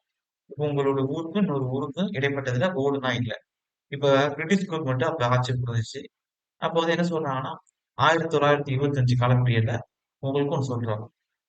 அதாவது உங்களுடைய ஊருக்கும் அது பக்கத்துல இருக்கக்கூடிய ஊருக்கும் ஒரு ரோடு போட போறோம்னு அறிவிக்கிறாங்க. அப்ப சர்வே டீம் எங்கேருந்து வருது? அப்ப என்ன செய்யுதுன்னா, அந்த அலைன்மெண்ட் எடுக்கும் ஃபர்ஸ்ட். அதை எடுத்த உடனே எல்லா பக்கமும் எடுத்து பார்க்காது. ஃபர்ஸ்ட் உங்க ஊருக்கும் அந்த ஊருக்கும் இடையில ஒரு பெரிய காடு இருக்கும், அது வழியா தான் ரோடு போட்டு கொண்டு போறாங்க. அப்பனா இருக்கிறது ஷார்டஸ்ட் ரூட் எது, இடையில வந்து ரிவர் நான் கிராஸ் பண்ணக்கூடாது, எதுவும் அப்ஸ்ட்ரக்ஷன் வரக்கூடாது. அதுக்கடுத்து ஈஸியா இருக்கும் ரோடு போறதுக்கும். இடையில போகும்போது ஒரு பெரிய ஒரு பள்ளம் வருது, அப்ப அதுல வந்து பல டன் கணக்குல மண்ணை கொட்டிட்டு தான் நிரப்பணும். இல்ல மழை மாறி இருக்கு, அதை புதைச்சிட்டு தான் பண்ணணும். அப்படிலாம் இருக்காது. போற வழி ஈஸியா இருக்கும்.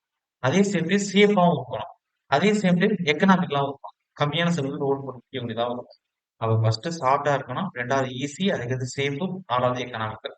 இது 4ஐயும் கருத்துல கொண்டு தான் அவங்க அலைன்மெண்ட் எடுப்பாங்க. அப்ப அந்த அலைன்மெண்ட் எப்படி எடுப்பாங்கன்னா, இந்த வழியில தான் கொண்டு போகிற முடிவு ஆயிருச்சு அப்படின்னா, ஃபர்ஸ்ட் சென்டர் லைன் வந்து அந்த க்ரௌன் சர்ஃபேஸ்ல மார்க் பண்ணுவாங்க. அப்ப சென்டர் லைனை மார்க் பண்ணிட்டு, அதோட பொசிஷன் அந்த க்ரௌன் சர்ஃபேஸ்ல பண்றாங்கல்ல, அதுதான் அலைன்மெண்ட் சொல்லுவாங்க. அப்ப அலைன்மெண்ட் எது பேஸ் பண்ணிருக்குன்னா, இருக்கிறதுலே கம்மியான தூரமா இருக்கணும், ஈஸியான வேவா இருக்கணும், ரொம்ப சேஃபா இருக்கணும், அதே காசு கம்மியா இருக்கணும் எக்கனாமிக்கலா.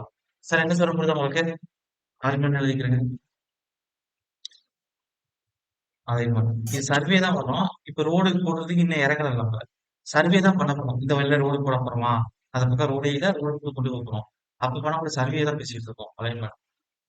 இப்ப எப்படி ரோடு போடுறோம் அப்படிங்கிறத பத்தி இந்த இடத்துல பேசல alignment.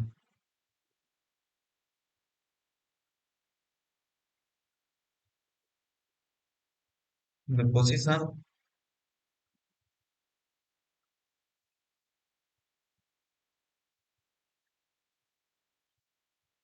layout of the center line,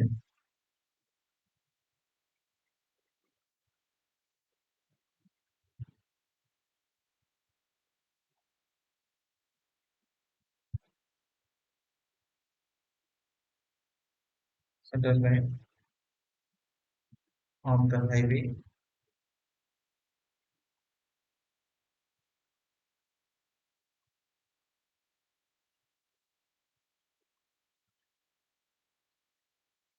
the highway on the road is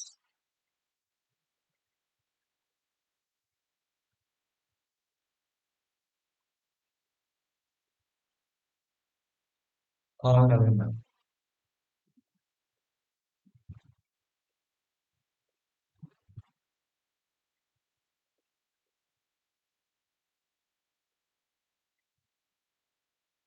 Okay. Alignment. Basic requirement of an alignments are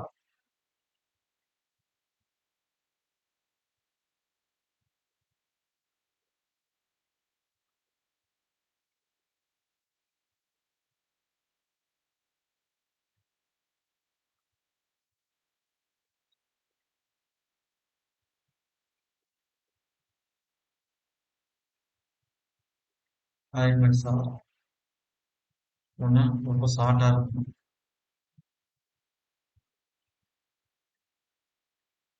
2வது ஈஸியஸ்டா இருக்கணும். ஈஸியா இருக்கணும். 3வது சேஃபா இருக்கணும். 4வது எக்கனாமிக்கலா இருக்கும்.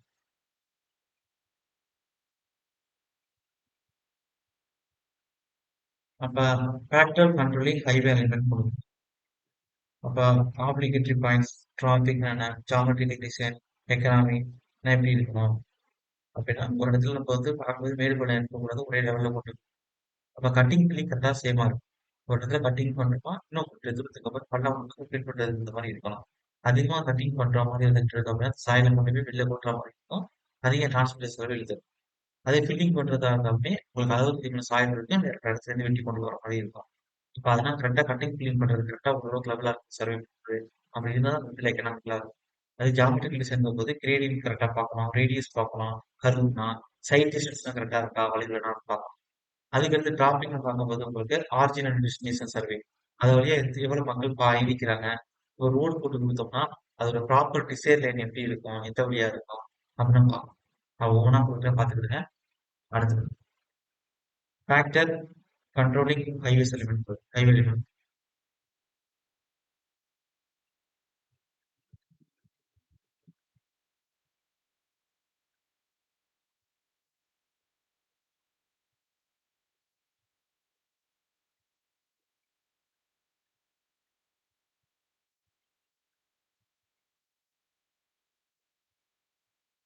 Highway alignment. First obligatory points.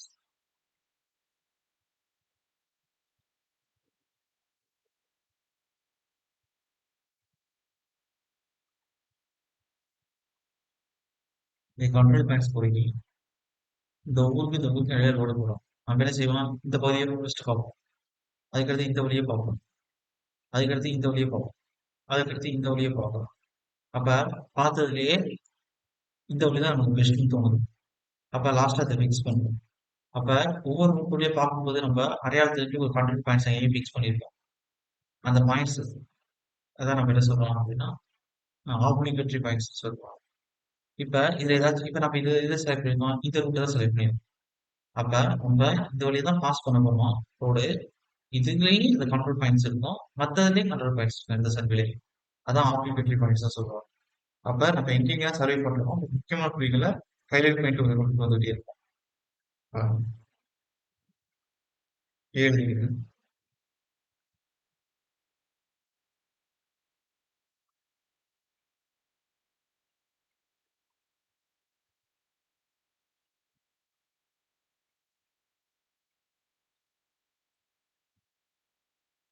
months. Okay. Okay, there are control point.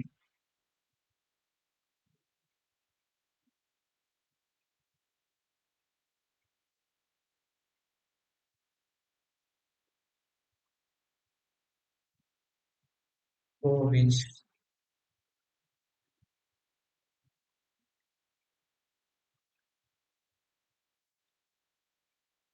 alignment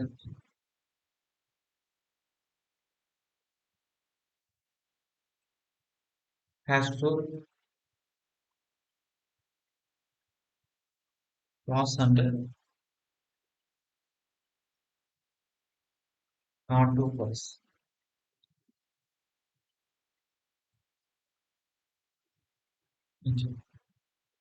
அதுக்கடுத்ததுங்க traffic.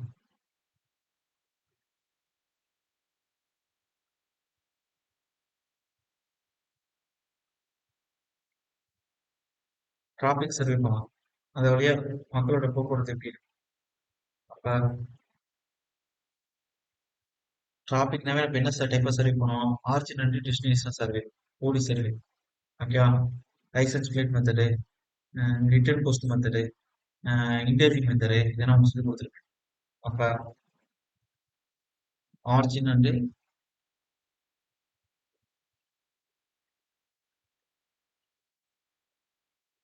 Destination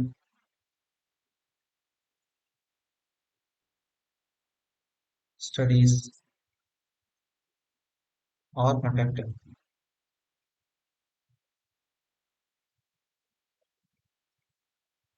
R conducted. எப்பன்னா உங்களுக்கு எந்த வழியா ரோடு போகணும் அப்படிங்கிறது உங்களுக்கு குழப்பமா இருந்துட்டே இருக்கு அப்படின்னா அப்ப இது பண்ணணும். Are conducted. எப்பன்னா நாட் ப்ரிப்பேர்டு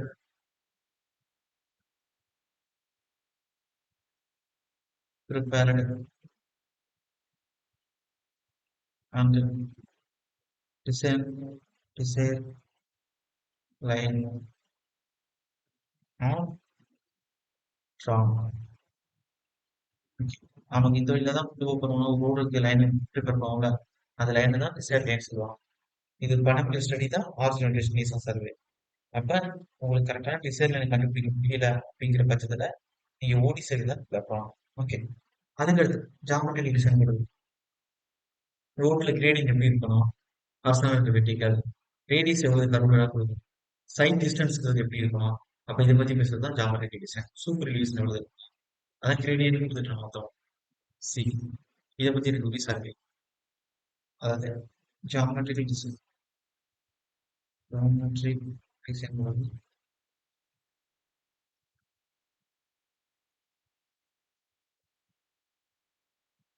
இதை என்ன பார்க்க போறோம்? Gradient,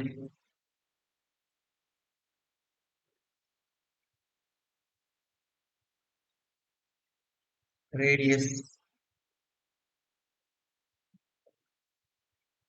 side distance,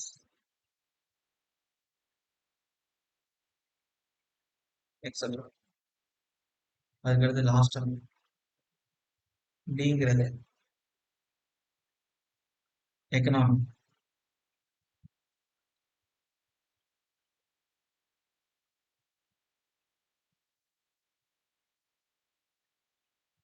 purse cutting எடுத்து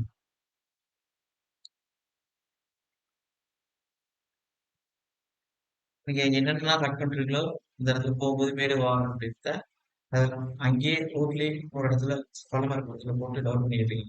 நீங்க எந்த அளவுக்கு கட்டிங் பண்றீங்களோ, அந்த மண்ணெல்லாம் ஃபில் பண்றதுக்கே கரெக்ட்டா இருக்கு. அப்படின்னா, உங்களுக்கு எக்கனாமிக்கலா இருக்கு. நீங்க எடுத்துக்கக்கூடிய இந்த பாத்திரம், இந்த வேகிறது நடக்கும். கட்டிங் அண்ட் 2 பேலன்ஸா இருக்கும். 5 மீட்டருக்கு வாழ்ந்த சாயில கட் பண்றோம் அப்படின்னா, அதே அங்கேயே அந்த ரோடு வழியிலே ஏதோ ஒரு இடத்துல பள்ளம் வந்து கொஞ்சம் இறங்கி நம்ம வீடியோக்கு வைப்பேன். அப்ப எக்கனாமிக்கலா இருக்கு. நீங்க அத கொண்டு போய் வேற இடத்துல கொட்டணும். அதுக்கு தனி டிரான்ஸ்போர்டேஷன் காசு குடுக்கணும் அப்படிங்கிறது இல்ல. இப்போ வந்து அடுத்து என்ன பார்த்தோம்னா, ஒரு ஹைவே அலைன்மென்ட்ல இன்ஜினியரிங் சர்வீஸ் என்னென்ன இருக்கும். மொத்தம் கிட்டத்தட்ட 5 கேட்டகரி இருக்கு. Map study, reconnaissance, preliminary, primary, final location details இருக்கும். அப்ப ஒவ்வொன்னா பார்ப்போம். எழுதிக்கிறேங்க. 6 வயசுல கேட்பாங்க. என்னென்ன இருக்கு அப்படின்னு கேட்பாங்க. அடுத்து எழுதிக்கிறேங்க. அதாவது engineering survey for highway alignment.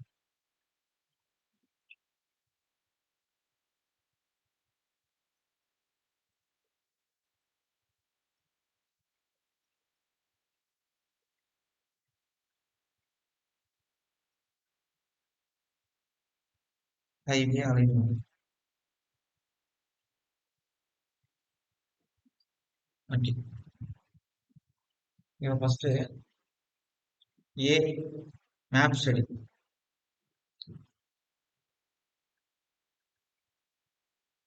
பிங்கிறது ரெகனைசன்ஸ்.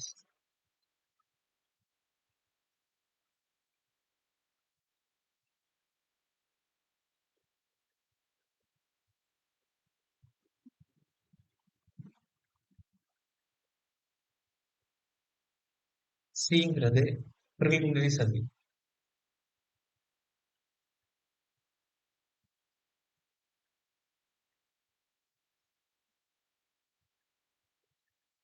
டிங்கிறது primary survey.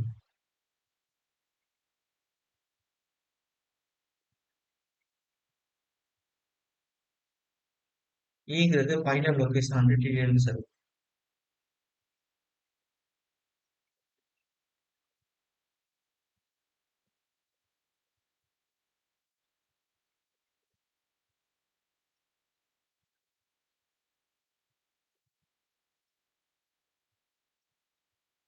ஓகே. இப்போ ஒவ்வொன்றா பார்ப்போம். ஃபர்ஸ்ட் மேப் ஸ்டடி எழுதுங்க. ஏ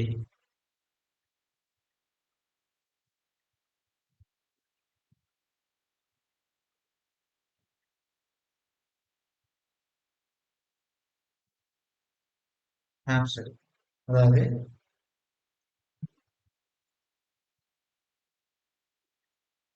இப்போ வந்து நான் சொன்ன மாதிரியே அதே கதையை எடுத்துக்கலாம். உங்களோட ஊருக்கும் பக்கத்து ஊருக்கும் இடைப்பட்ட பகுதியில் ஒரு பெரிய காடு மாதிரி இருக்கிறது. இப்போ வந்து ஃபர்ஸ்ட் அந்த இருக்கக்கூடிய காட்டோட பகுதியில எப்படி இருக்கு கண்டிஷன் அப்படின்னா, அதை பத்தி நல்லா தெரிஞ்ச ஊர் மக்கள்கிட்ட ஒரு ஸ்டடி பண்ணணும். ரஃபா ஸ்டடி பண்றது. இந்த வழியா ரோடு கொண்டு போக போறோம். இந்த ரோடு வழி இந்த காட்டு வழி வழியா போகக்கூடிய இந்த ரோடு என்னென்னலாம் கிராஸ் பண்ணி போகும்போது இந்த காட்டுக்குள்ள பிசினஸ் எப்படி இருக்கு அப்படின்னு நம்ம சர்வே பண்றோம். ஆனா அதை எப்படி பண்றோம்? சும்மா ரஃபா பேசுறோம்ல, கதை கதை மூலமா கேட்கிறோம்ல, அதான். அப்ப ஒரு ரஃப் கைடன்ஸ் தான் இது. நம்ம ரூட் கண்டுபிடிக்கிறதுக்கு தேவையான ஒரு ரஃபா எஸ்டிமேட் பண்ணி இந்த காட்டோட மேப் எப்படி இருக்கு அப்படின்னு ஒரு மேப் ரெடி பண்ணி இந்த வழியா போகலாம் அப்படின்னு நம்ம பேசுறோம். இந்த எங்க ஆரம்பிச்சு இந்த வழியா போகலாம், ஈஸியா இருக்குன்னு சொல்றாங்க அப்படின்னு பாக்குறோம். அதான் மேப் ஸ்டடி. அப்ப ஹெவிய rough guidance of the route to be further study in the field. அப்படி எழுதுங்க. ஈஸிய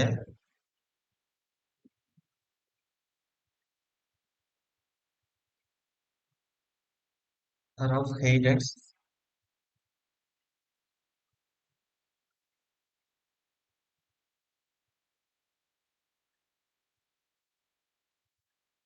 of the roads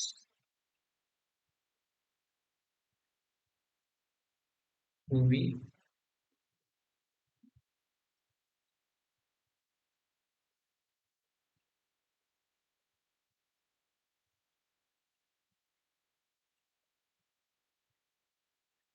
further study in the field.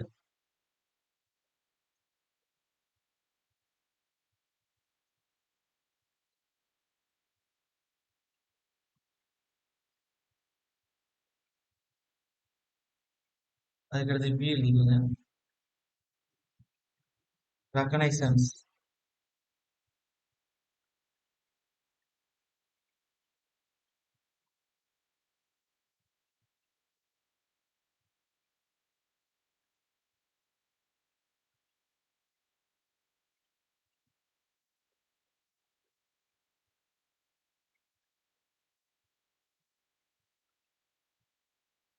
Okay.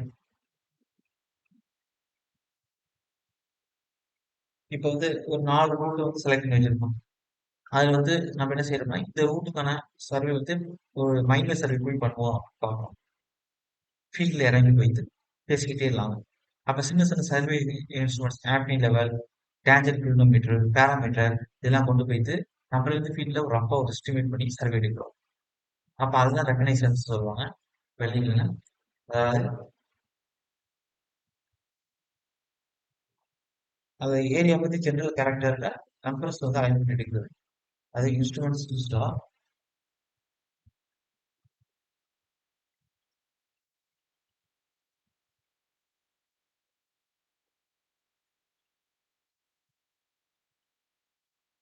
Simple in nature. Like Abney level,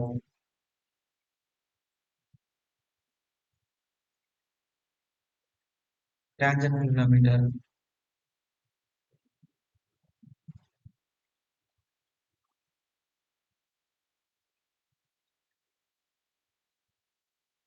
parameter.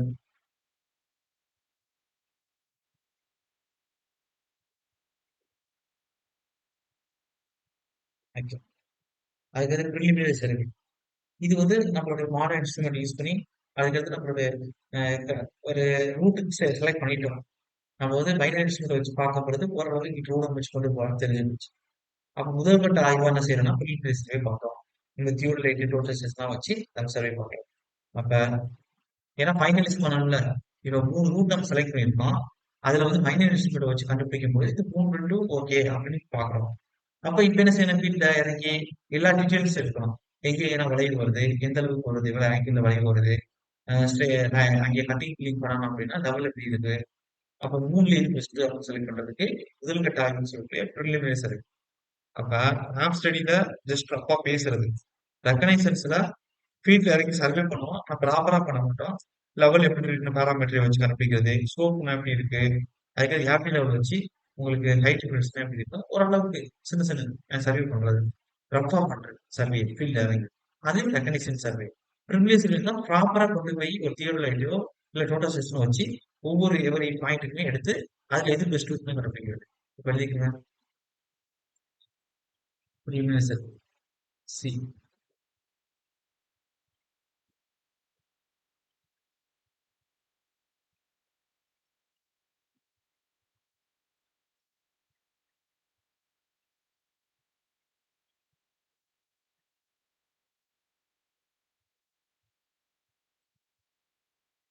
இதை பொறுத்தவரை aim to finalize the most suitable alignment. இப்ப பல alignment ஆல்டர்னேட்டா இருக்கும். அதுல இது most suitable alignment select பண்றது. aim to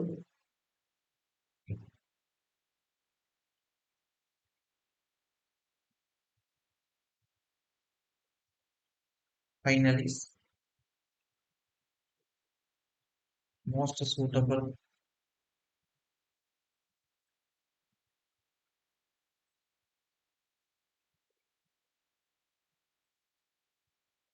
alignment out of various alternative alignment.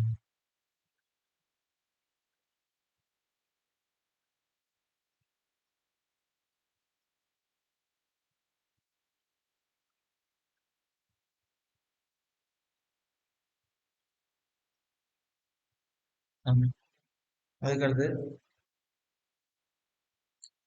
all modern instruments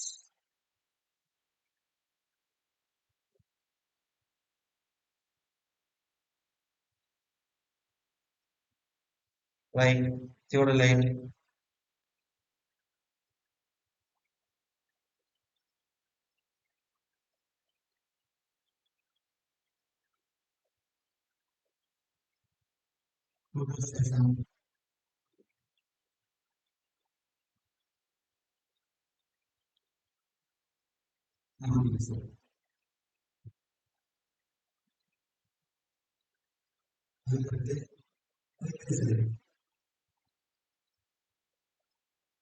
அது என்ன பண்ணுவோம்னா, பிரைமரி டிராவர்சிங் தான் பண்ணி குடுப்போம். டோப்போகிராஃபிக் ஃபீச்சர் செட் இருக்கு. லெவலிங் இருக்கு. ட்ரைனிங் ஸ்டடீஸ் பார்க்குறது, கடல் தண்ணீல வளையும்னா, இல்ல ஹைட்ராலிக்கல் ஃபீச்சர்ஸ் நிறைய பேருக்கு ஒரு பாடம் போடணுமா? அந்த இதுல சாயில் ஸ்டேட்டஸ்லாம் எப்படி இருக்கு? சாயில் இன்டேக் ஆஃப் சாயில் இருக்கு. சேஃப்டி கெப்பாசிட்டி எப்படி இருக்கு? டிராபிக் அனாலிசிஸ் இருக்கு. அது மாதிரி சின்ன சின்ன எல்லா டீட்டெயில்ஸுமே கலெக்ட் பண்ணிருவோம். அதான் நம்ம ஃபைனல் ரூட் செலக்ட் பண்ணிட்டோமே.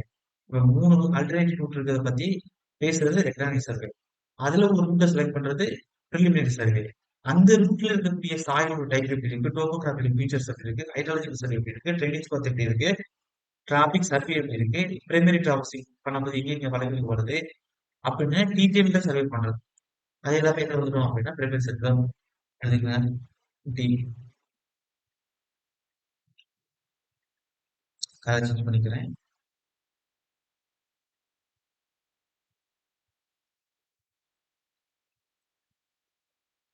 Primary survey.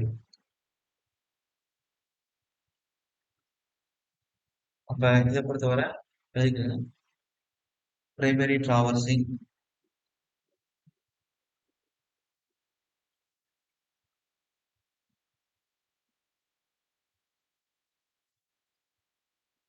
அதுக்கடுத்து டோபோகிராஃபிக் ஃபீச்சர்ஸ்,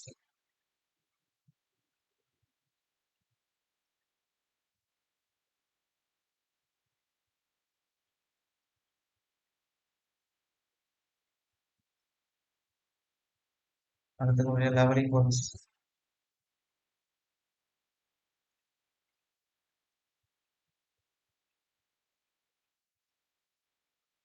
அதுக்கு அடுத்தபடியாக training studies and hydrological features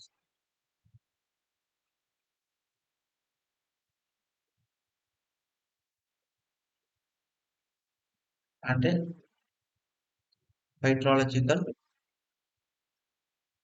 features.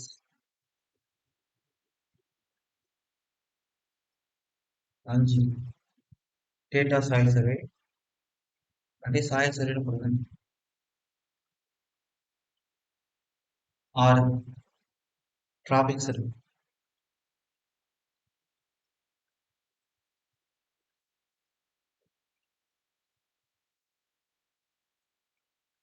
அதுக்கடுத்து final location and detail survey.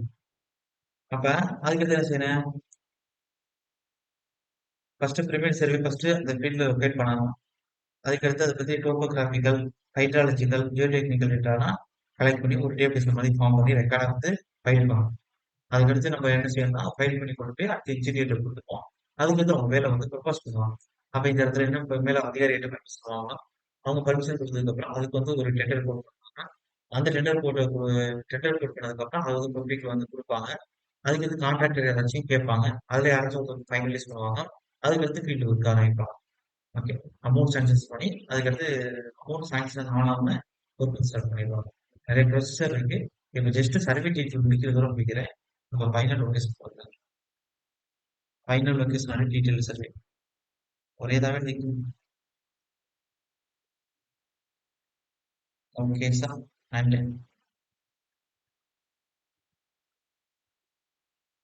Detail survey. Okay. அப்ப ஃபர்ஸ்ட் அதாவது alignment finalised in the design office survey. Design office during primary survey. Alignment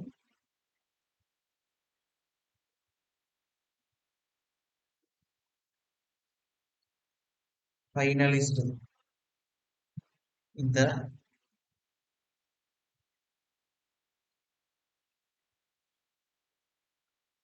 design office during primary survey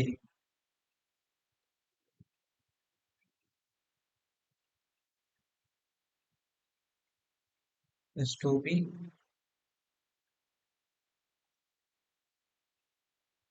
first located on the grid.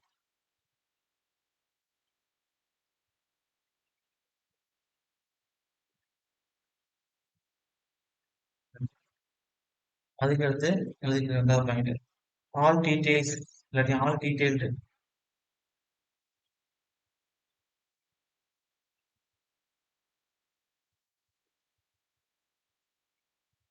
topographical,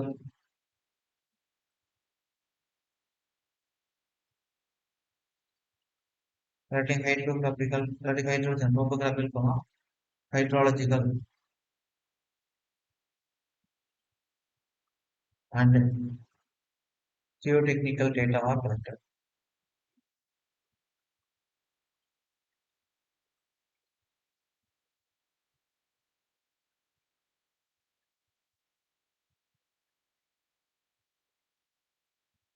Collected. அதுக்கடுத்து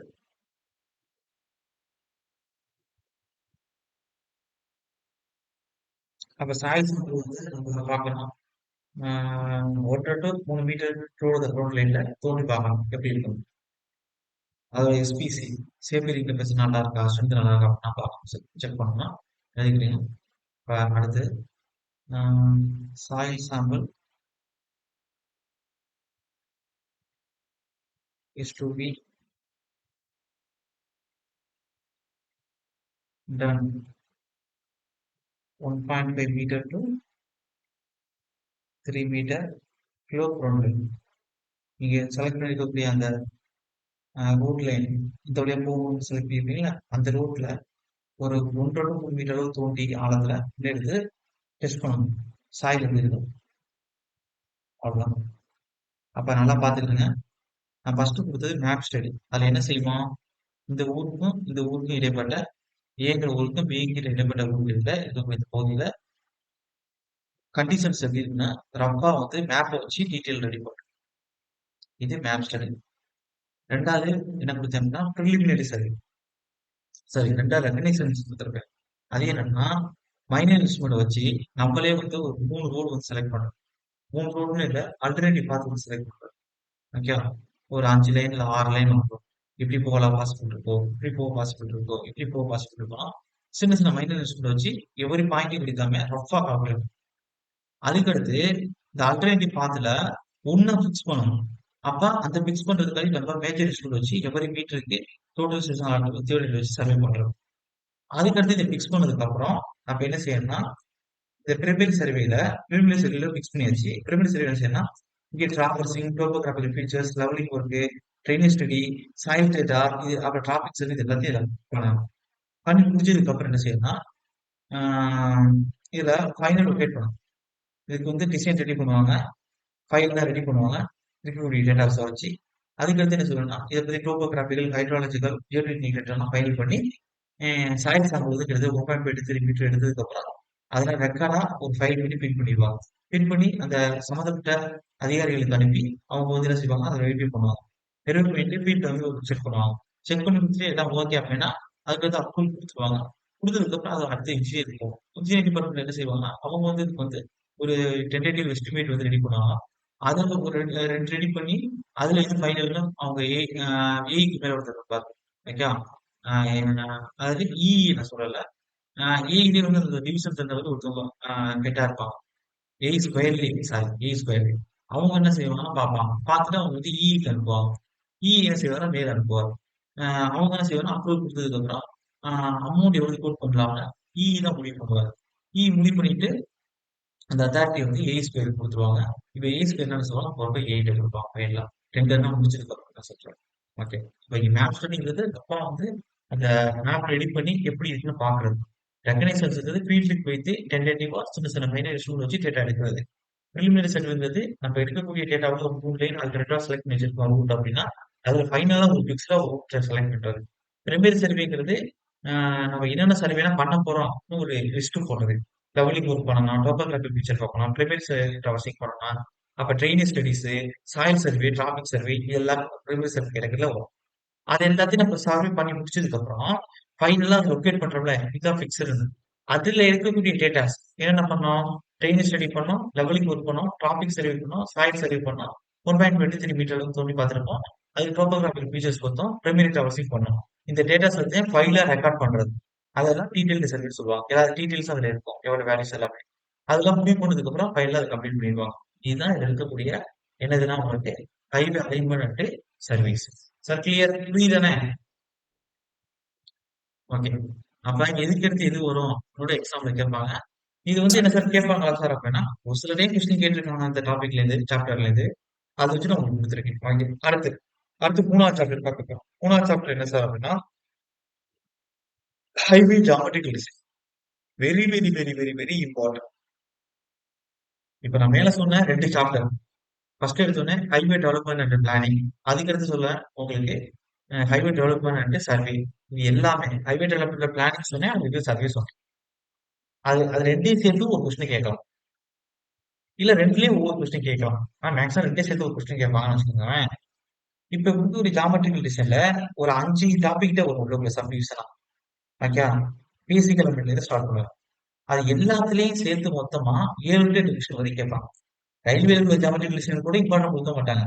ஹைவேல உள்ள geometrical design 7 division வரை கேட்க possibility இருக்கு. நீங்க வந்து இதுல கவனமா இருக்கணும். அதிக ப்ராப்ளம் கேட்கறதுக்கான வாய்ப்பு இதுல இருக்கு. அப்ப எழுதிக்கிறீங்க. 3வது சாப்டர் ஹைவே ஜியோமெட்ரிக்கல் டிசைன் போட்டுக்கோங்க.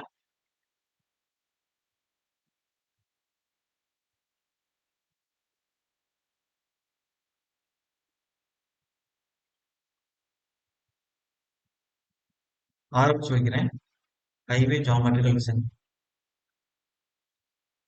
Geometry design.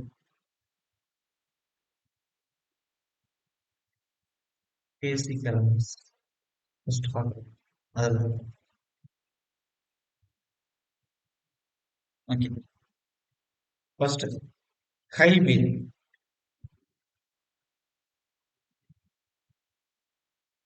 அப்படின்னா உங்களுக்கு தெரியும். ஹை பிளஸ் வே. ஹைங்கிறது எது குறிக்குன்னா எலிவேட்டட் வே குறிக்கும். உயரத்தை குறிக்குது. ஆல்டிட் லெவல. அப்ப இது எப்படி சொல்லலாம்னா ஆல்சோ கால்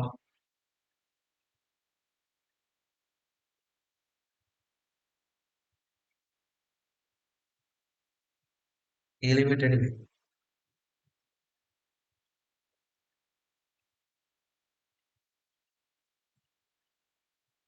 அப்ப நார்மலா நமக்கு இந்த ரோடு லெவல் எப்படின்னா நார்மல் ரோட் சர்ஃபேஸ் வந்து கொஞ்சம் உயரமா மட்டும் கிராஸ் செக்ஷன் தான் கொடுப்பேன்.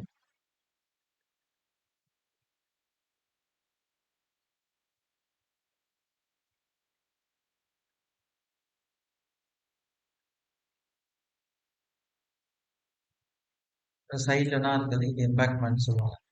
மண்ணு கொட்டி தான் எம்பாக்மெண்ட் சரி.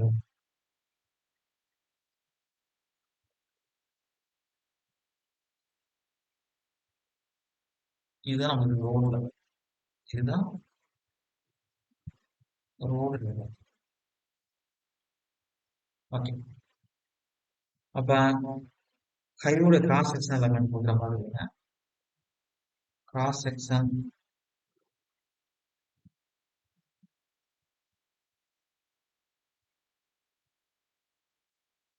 elements of highways. Uh,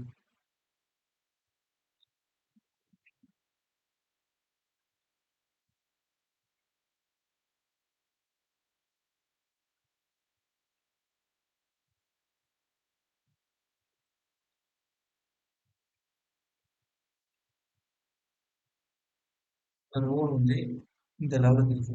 இதுக்குதான் ரோடு இருக்கு. இந்த ரோடுக்கு எப்படி இந்த பகுதி தானே சொல்லுவாங்க கேரேஜ். இது ஒண்ணுன்னு சொல்லி. அப்ப இந்த பகுதி 2 சைடு இருக்குல்ல, இந்த பகுதி அதாவது இந்த எக்ஸ் டிஸ்டன்ஸ் இது வந்து என்ன செய்யலாம், இந்த பக்கம் இதை வந்து 2ன்னு வச்சுக்கோங்க. இது ஷோல்டர்னு சொல்லுவாங்க. ரோடு கீழே இறங்கிட்டு வரும். அதுக்கடுத்து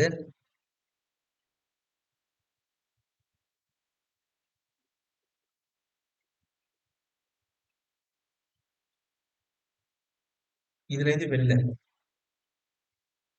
இல்லாட்டி என்ன சொல்லுவாங்க, இந்த ஷோல்டரையும் சேர்த்து மொத்தமா ஒயின்னு வச்சுக்கிறது. ஓகே. இந்த ஒய்யை தான் 3ன்னு வச்சுக்கிறது. 1 2 3. இதுல 1ங்கிறது என்ன சார் அப்படின்னா கேரேஜ் வே. அதுல தான் ரோடு இருக்கும். வெயிட் ஓடிட்டு போறப்ப அதான் கேரேஜ் வே. அதுல 2 எக்ஸ்னு கொடுத்துருக்கேன் 2 சைடு. அது என்னன்னா ஷோல்டர் இடப்பாகம். ஒன்னே ரெண்டையும் சேர்த்து கொடுத்துருக்கேன்னா 3. அதெல்லாம் ரைட் ஆஃப் வேன்னு சொல்லுவாங்க. இல்லாட்டி உங்களுக்கு ஃபார்மேஷன் வித்துன்னு சொல்லுவாங்க. சரி, ரைட் ஆஃப் வேன்னு சொல்ல மாட்டாங்க. ரோடு வேன்னு சொல்லுவாங்க. இந்த ஃபார்மேஷன் வித்துன்னு சொல்லுவாங்க. சாரி, ரோடு வேன்னு சொல்லுவாங்க. ஃபார்மேஷன் வித்துன்னு சொல்லுவாங்க. ஃபார்மேஷன் வித் சோல்டர் சேர்த்து. கேரேஜ் வே பிளஸ் சோல்டர் சேர்த்து. Formation with. இப்ப இது வரையும் உங்களுக்கு தெரியும். பேசிக்கா தெரியும். இப்ப கீழே இறக்கத்தைனா பேர் போட்டு. இப்ப இதுல இருந்து எக்ஸ்ட்ரா ஒரு ஒயிட் டிஸ்டன்ஸ் கொடுக்குது. இந்த ஷோல்டர்ல இருந்து எக்ஸ்ட்ரா இங்க ஒயிட் டிஸ்டன்ஸ். இந்த சைடு ஒரு ஒயிட் டிஸ்டன்ஸ். இந்த சைடு ஒரு ஒயிட் டிஸ்டன்ஸ்.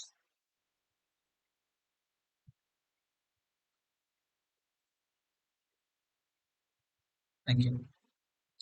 அப்ப இந்த டோட்டலா இந்த எக்ஸ் ஒய் நடுவில் இருக்கணும். இது எல்லாத்தையும் சேர்த்தா நம்ம என்ன எடுத்துக்கலாம் அப்படின்னா 4 எடுத்துக்கலாம். இல்லை இஜெட் இருக்குது. இது இஜெட்னு வச்சுக்கோங்க. இதுக்கு வந்து 4. அப்ப இந்த இஜெட் 4ங்கிறது தான் உங்களுக்கு ரைட் ஆஃப் இல்ல ரோட் லேண்ட் இல்ல லேண்ட் வித் அப்படின்னு சொல்லுவோம்.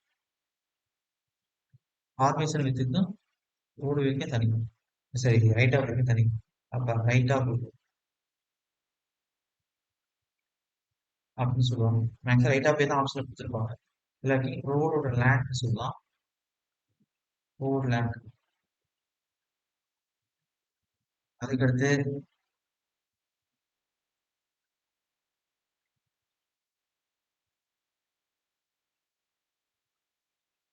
ரோடு வந்து இவ்வளவு தான் ஃபியூச்சர்ல எக்ஸ்டெண்ட் பண்ணும்.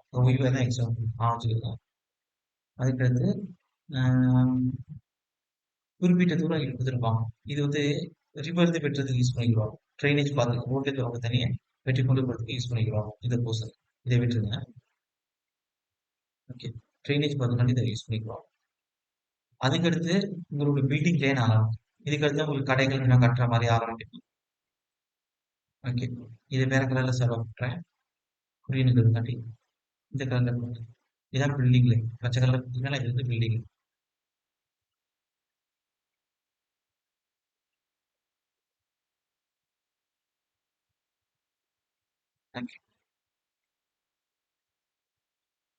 அப்ப பில்டிங் லைனுக்கு அப்புறம் உள்ளது எல்லாமே கண்ட்ரோல் லைன் வந்துடும். கிராமங்கள் வந்துடும் கிட்டோம். இல்ல நகரங்கள் வந்துடும். இது எல்லாமே உங்களுக்கு கண்ட்ரோல் லைன் சொல்லுவாங்க. இது ஃபுல்லா இந்த சைடு வரக்கூடிய எல்லாமே ஃப்ரெண்ட்ல வரும். இதெல்லாம் கண்ட்ரோல் லைன் சொல்லுவோம்.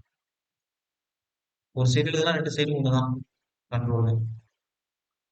ஓகே. அப்ப இதுல வந்து எக்ஸாம் பாயிண்ட்ல கேட்டது கேரேஜ் வே கேட்டாங்க, சோல்டர் கேட்டாங்க, ரைட் ஆஃப் வே கேட்டாங்க, ரோடு வே கேட்டாங்க. அப்ப அந்த 4ல இருந்து எக்ஸாம் கேட்டிருக்காங்க. அப்ப 5 வேணா இதுல எழுதிக்க படத்துல எழுதிக்க. அப்ப உங்களுக்கு ஒரு ஹைவே எடுத்து அதோட கிராஸ் செக்ஷன் எல்லாமே போயிட்டா எழுதலாம். இப்ப அதுக்கடுத்து ஒவ்வொன்றுக்கும் எக்ஸாம் பாயிண்ட் எல்லாம் கொடுக்கும். இப்ப கேரேஜ் வேணா அது புதுசா கொண்டு போவோம். கேரேஜ் வேணா செய்யணும். இப்ப நம்ம ரோடு பார்க்கணும் அதெல்லாம் கேரேஜ் வே தான். அப்ப ஒரு சிங்கிள் லைன் எப்படி இருக்கும்? 3.5 மீட்டர் இருக்கும். 2 லைன் எப்படி இருக்கும்? 7 மீட்டர். அது வந்து ரோடு சைடுல நட்டமா கல் வைப்போம்ல, ஹெல்ப்னு சொல்லுவாங்க. அது சேர்த்தா 7.5 மீட்டர். சேர்க்கலன்னா உங்களுக்கு 7 மீட்டர். இன்டர்மீடியட் கேரேஜ் வே 5 லைன் போகுது. அப்போ ஒரு இன்டர்மீடியட் எப்படி இருக்கும் அப்படின்னா ஆல்ரெடி கொடுத்துருப்பேன்.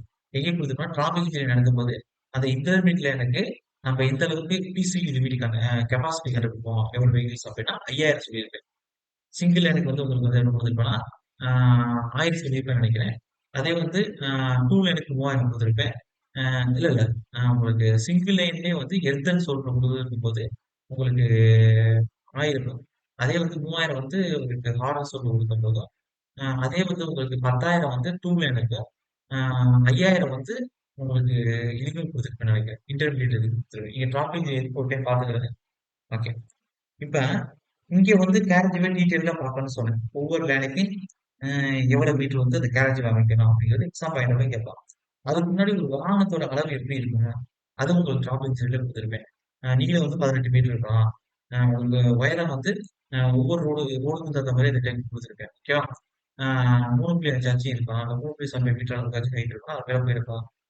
இப்ப அதே மாதிரி வித்து ரோடோட அகலங்கள் எப்படி இருக்கணும் அப்படின்னா 3.75 மீட்டர் வரை அது வந்து எப்படின்னா சிங்கிள் லைன் இருக்கும். இதே 2 லைன்னா with கருப்புக்கு 7.5 without கருப்புக்கு 7 metre. Intermediate garage வேணா 3.5 மீட்டர் வந்து பெர்மிட் பண்ணுவாங்க. சரி, இன்டர்மீடியட்னா 5.5 மீட்டர் தான் பெர்மிட் பண்ணுவாங்க. மல்டி லேனுக்கு ஒரு 5 லேன் இருக்குன்னா, ஒவ்வொரு இது கூட வித்துமே சிங்கிள் லேனா இருக்கும்போது 3.75 மீட்டர் குடுக்குறோம். அதே மல்டி லேன் 4, 5 லேன் குடுத்துருக்காங்க அப்படின்னா, 3.75 கொடுங்க ஒவ்வொன்னையும். அது கொஞ்சம் கம்மி பண்ணிக்கிறேன். 3.5 3.5 குடுக்குறோம். நடுவுல ஒருத்தன் 5.5 இருக்கிற அளவுக்கு குடுக்குறோம். அதான் exam point of view. Okay. அப்ப இத பத்தி டீடைல்டா அடுத்த கிளாஸ்ல பார்க்கலாம்.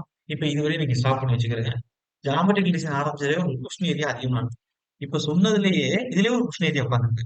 சும்மா ஒரு படம் குடுத்து கேரேஜ் வேனா என்ன, ஷோல்டர் என்ன, ரோடு வேனா என்ன, ரைட் ஆஃப் வேனா என்ன, அப்ப குடுத்துருக்காங்க. இதுலயே ஒரு கொஸ்டின் ஏரியா இருக்கு. ஞாபகம் வச்சுக்கிறது. ஓகே. இப்ப நான் கோடு பாக்குறீங்க.